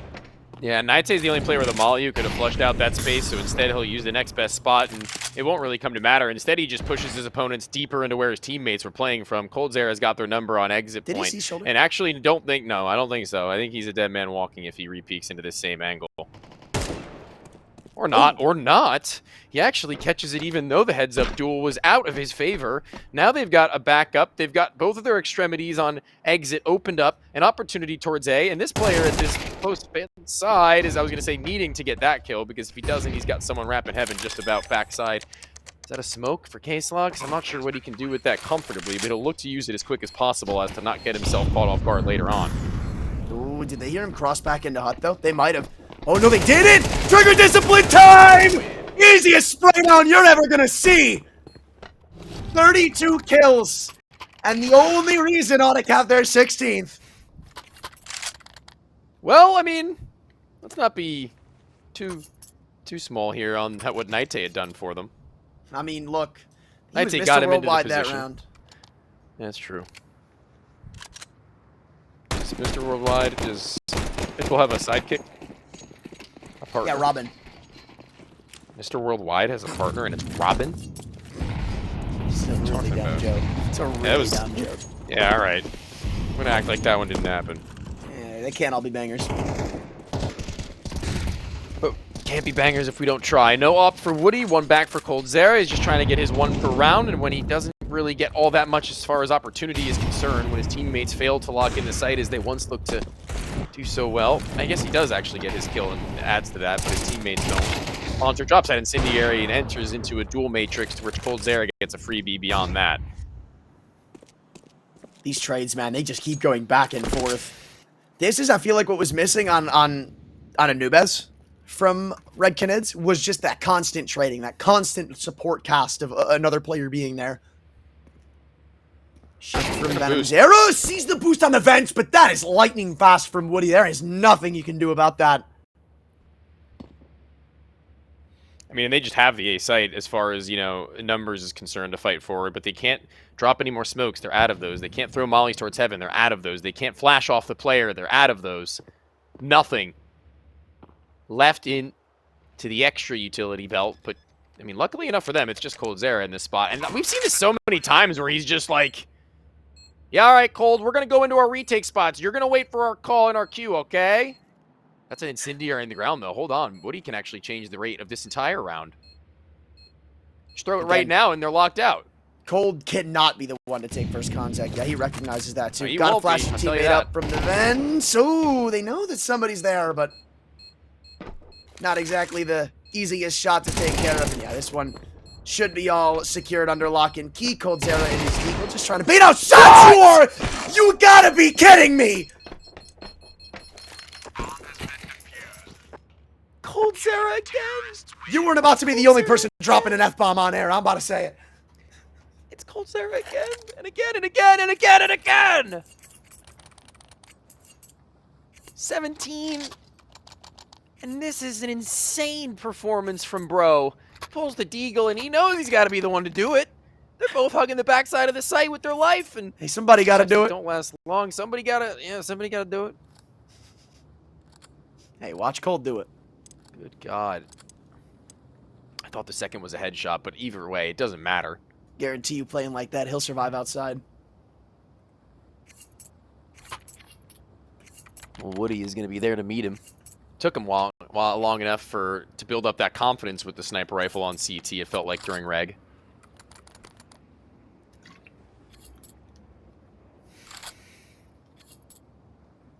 Oh, man. All right. All right. Back down to earth here. Breathe, That was an ODDIK round through and through, but the records will reflect otherwise. And you know what I'm surprised to see? I'm surprised to see the coldzera op on T side.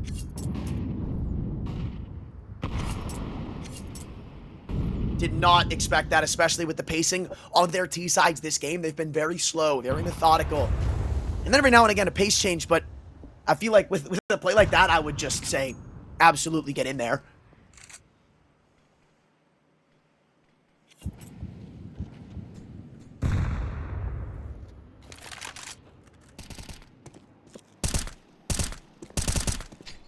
Get active, get involved. Nite, dude, this guy had some serious fortune on outside before on these sprays. He just knows the lines. He's actually scaring them enough to actually ring out a shot. coldzera is getting antsy with it and makes it known that he is present. But will he be prevalent?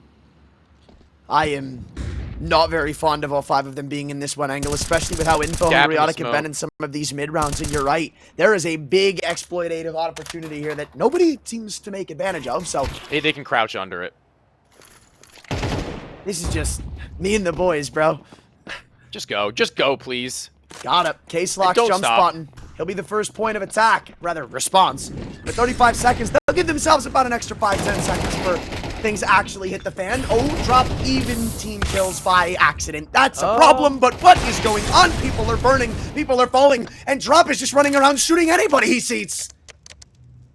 This is Red, man. He's been powered up by the blood sacrifice that was venomzera.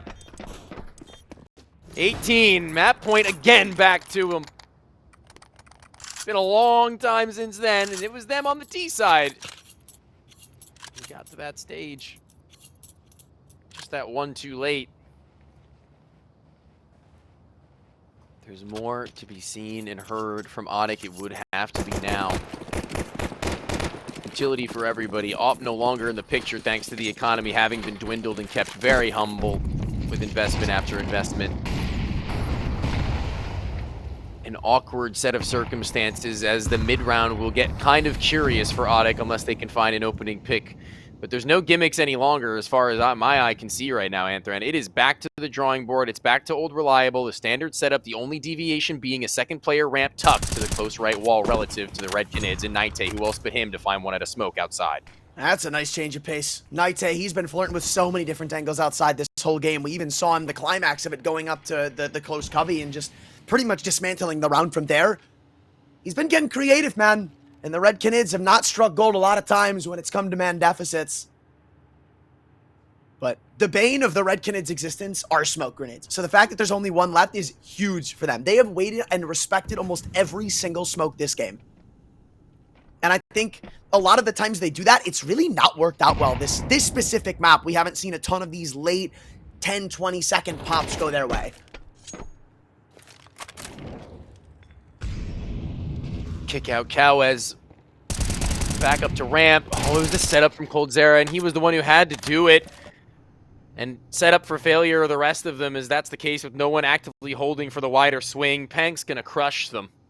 Not a single kill to transpire, and keeping them down and down and down again was a necessity to be able to really put their thumb hold over this next round if they wanted to. Drop not being able to find even one is going to be an issue. If he can find more, then great. It's 13 seconds left, though. There's no reason to save. Yeah, no, I mean, you got infinite money here. Might as well try to be confident. Oh, that's a nice little shot. Look, I predicted 2 overtimes, so it's got to end here, right? That's just, I'm just saying. If the prophecy is to say anything.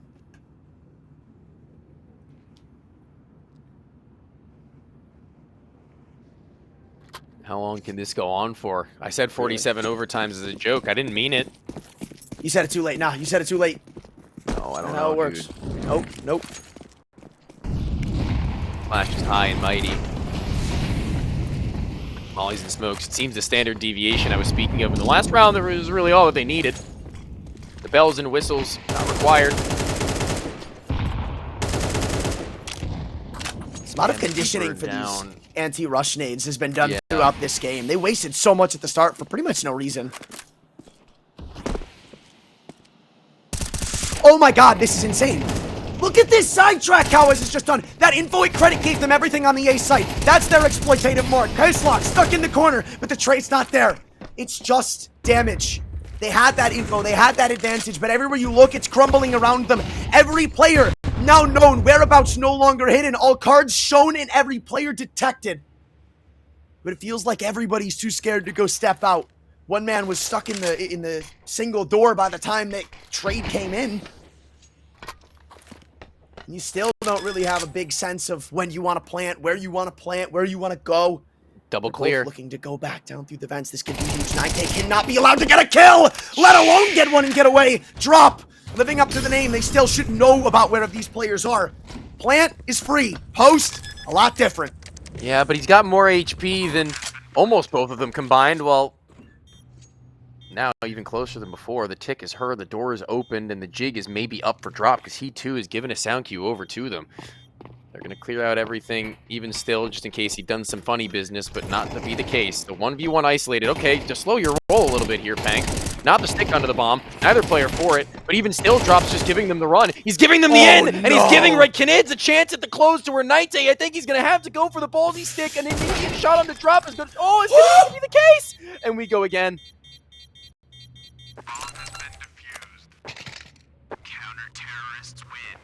I can't. My heart can't take these rounds, man. My heart can't do it. I really can't. This is not healthy. We're speaking about what's healthy and what's not for your heart earlier on. This can't be one of them. It's got to be up there. I mean, I Did could you think just of run something away? else a little more unhealthy. Yeah. Oh, I heard that? The opening of a quick can of what? Red Bull? Please tell me you didn't just open a Red Bull at 11. It's not Red Bull. Almost. It's not Red Bull. What is it? It's Monster.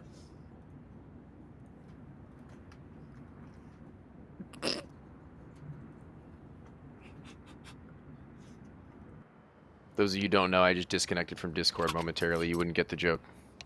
You had to be there. You, my friend, are in need of ready assistance. for another couple of overtimes. That's right. You're about to start itching. Y'all don't understand. I need this. Yeah, I don't know. I can quit anytime I want, bro. Is that true? No, it's Could you? I was gonna say, do you think you're addicted? Absolutely. It's okay to be addicted to, bro. It's all right. It's the first step, really. Admitting, right? Anyway. Yeah. But that's only if I want to do something about it. What are you gonna do about it, punk? Open another. Duh. You just go again and another one? What am I gonna do? Simple answer. Effective method. 9 out of 10 doctors recommend it. When do you run out of, like, steam? on Nuke specific. I run out of steam pretty quick on Nuke personally. Like overtime 1, if the game's not done by the end of overtime 1, I'm getting pretty stale as far as my decision making and calling goes, bro. Like I can't lie. And now you understand why I've never liked Dust 2. I feel like I'm also a little bit off the cuff and off the chain with that map in particular too. I'm not really calling anything elaborate. The only map I feel like I'm always ready to do something not new, but like, you know, shift it up no matter how deep we go is Anubis. I love Anubis. Was I love Anubis. Anubis. I love ODDIK and Trade, wow. but if you had an 8K, it would be case locks on top. Well, there's your trade. I'm out of Put that in your pipe and smoke it. Tyranny says, I'll take the damage. We got our 4-on-4 back. We're getting the gang back together, he says. The boys are back in town. A lot of stimming vocally going on right now when the music's flowing, but the music of the game and Counter-Strike are also going in full effect. Can I just say I loved the Go OST? It was great. It was great. Yeah, I like to go OST too. Not cleared. Lining up. This late into the game, you'd think that'd be your first check. I actually don't think he's played there once, though. That close wall can be such a little miscreant to deal with every now and again. Neither of these teams refusing to say die, however, leads drop down into the lower site. And he's charging forward. They aren't hiding it. Tierney has both windows. Oh, no, never mind. I thought he had both windows popped in front of him, but I mean, eventually he'll get there, right? Smoked up. Not like there's a big risk. Drop, though. Going against the op. It's honestly his best chance at evening out the odds of this man deficit. Hitting a nice shot on Woody could be everything.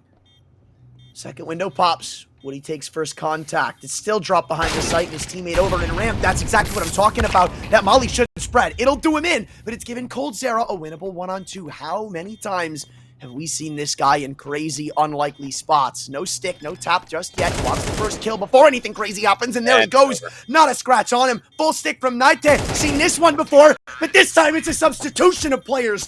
Back at ya. Canids are up by 1. Coldzera is good for 1 per half, I guess. 1 per overtime, if you want to say that, or like, you know, every like 12 rounds or so. I guess that's the best way of putting it, because he's got them. Keep them alive. He's holding them by their hair. He let it all out.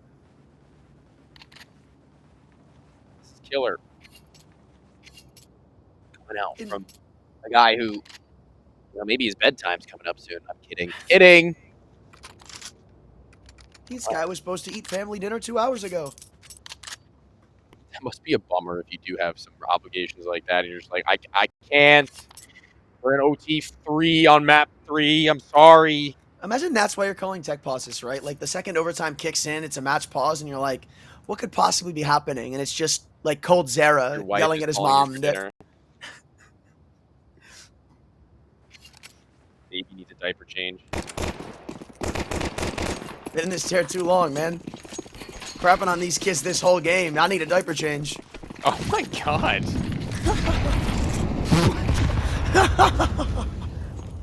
We're getting unhinged. Venom Zera, you looking to unleash a Mac 10 in overtime. Oh my Mac 10 god! in overtime. That is a creative call. That is an outside of the box thinker and drop. He's been a little bit slow and explosive now at the right turn in time to where maybe it's the difference maker to where they've got one up, they've got a bomb site planted and a post plant to go for. I'm half confident I just watched 3 different T's jump into the site and start spraying their guns rampantly. I'm pretty sure that's what I saw. Night there from heaven. No way. There's no way. Nobody's looking at heaven! Still, nobody's looking at heaven. Kawaz eventually looks up. That was his job. That was his duty. So if Woody comes back and finds a 1-on-2, you know who to point the finger at. But a lot of time wasted. And guess what? In overtime, there's not a kit here. Molly and Evan, he's just got to come through. There ain't really any other alternatives. Drop right onto him, and he still doesn't know where this man's fallen to. The Glock, any means necessary, like it's a DVD perk. The Glock. He sounded like the SpongeBob announcer for a second there, but we get the job done. A battle of wits!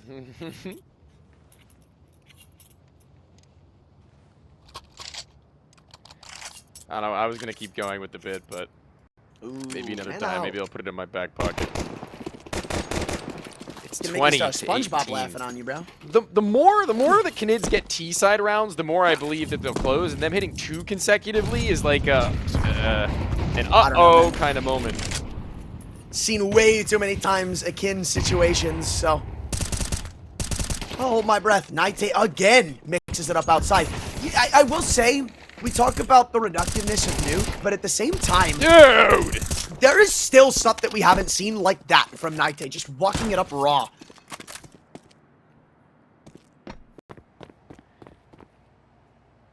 Woody gets his kill in Squeaky Door and then drops his entire being in the deep ends of Garage. What a change up and shift to where if he doesn't get a kill, they're going to be searching for that position on the A site.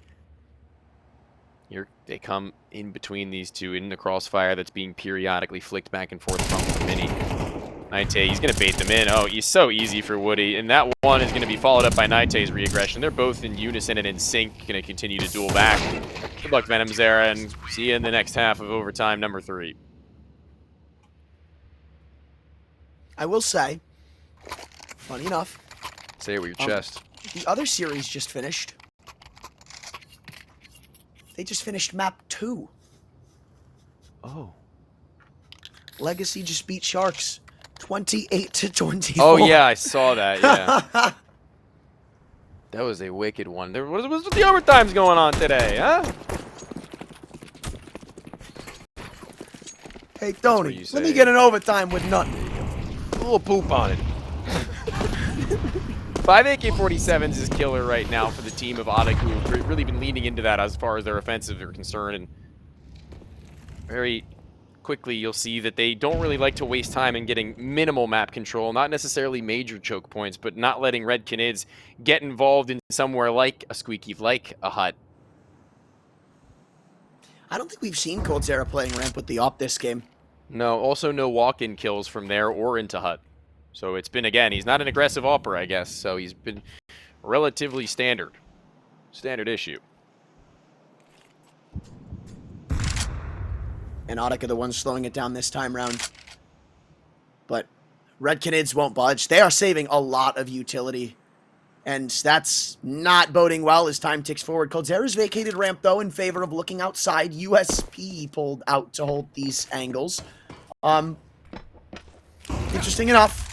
Smokes and flashes thrown, though. Eventually, they got to pull the trigger and pull the pin. Now they do. And there's a lot of mollies and smokes where that came from, but it's kills galore instead. Coldzera's up. Passive, but deadly. That was really good adjustments out from him. The one kill was good, and he probably could have cooled it after that in the 3 versus 3 and waited if he really wanted, but he had a split second of timing to where amidst the player in death at the site, he had another chance to where if missed, no biggie, but when hit, all the difference being made. And in the backside, it's going to be Ponter to get not a freebie, but one to where if he's akin to where these angles could be pinned from, he's good for his one, and they're all over this man right now. Coldzera, he'll discover the last of them, and now that he's stayed alive once again following that, everybody else should be able to flood in much more easily. Map point again, and 2 to go before ODDIK can send us to another overtime, which I'm sure they will. He said, when do you run out of steam with the It's gonna have calling? to be excited. When do you just run out of steam in general? I mean, When do you just throw yourself at them and go aim, aim, aim, aim, aim, aim? I mean, look, man, I've DM'd for hours at a 5 time minutes the before. last 10 years. Oh. Okay, all right. Okay. I remember you were like a DM fiend and it was hurting you. Am I misremembering we had that conversation? Sometimes my wrist would get tired. I think it was something along the lines of you would be like fatigued from all the DM that you were doing before a league I match would or play something like, that. Not before a league game. I would For me, it usually was play like something. 10, 20 minutes. Oh, then maybe I'm misremembering who it was. There is such a thing as overwarming. Oh, this is what I'm talking about. They're ready to go right through this as soon as it's gone. They're Oh, going to be bleeding inside of the molly. Case locks is heard. Ponder's No! fallen, and now Coldzera is too far to rotate. They have a player who could make his way down forward, but What close enough. the- A shot hit, and needing now to drop They smoked in, themselves! drop back. They smoked themselves on the right side, but even still through the smoke, it's Tierney to get his. It's exposed. Cowards and an AK can never be doubted. Touted as one of the best, as well as his lobby is in the entirety of the day with that weapon, but right now, slow it down. Now we can pause. Now we can breathe. The 2 versus 2 will ensue.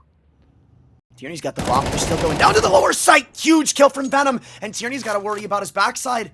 Coldzera creeping up with the op, though. This is a huge 50-50. Potentially ESL Pro League eliminating 50-50. But maybe Maybe, just maybe, he slips through. Somehow gets through the cracks, goes up to the vents, takes a 1v1 on Venom Zera. He's on upper site right now. Doesn't get scarier than this. But he'll make sure he plays with the full 45 seconds he's been awarded, or rather left with. Better terminology. Full belt of utility to help him out too, so he is not unarmed.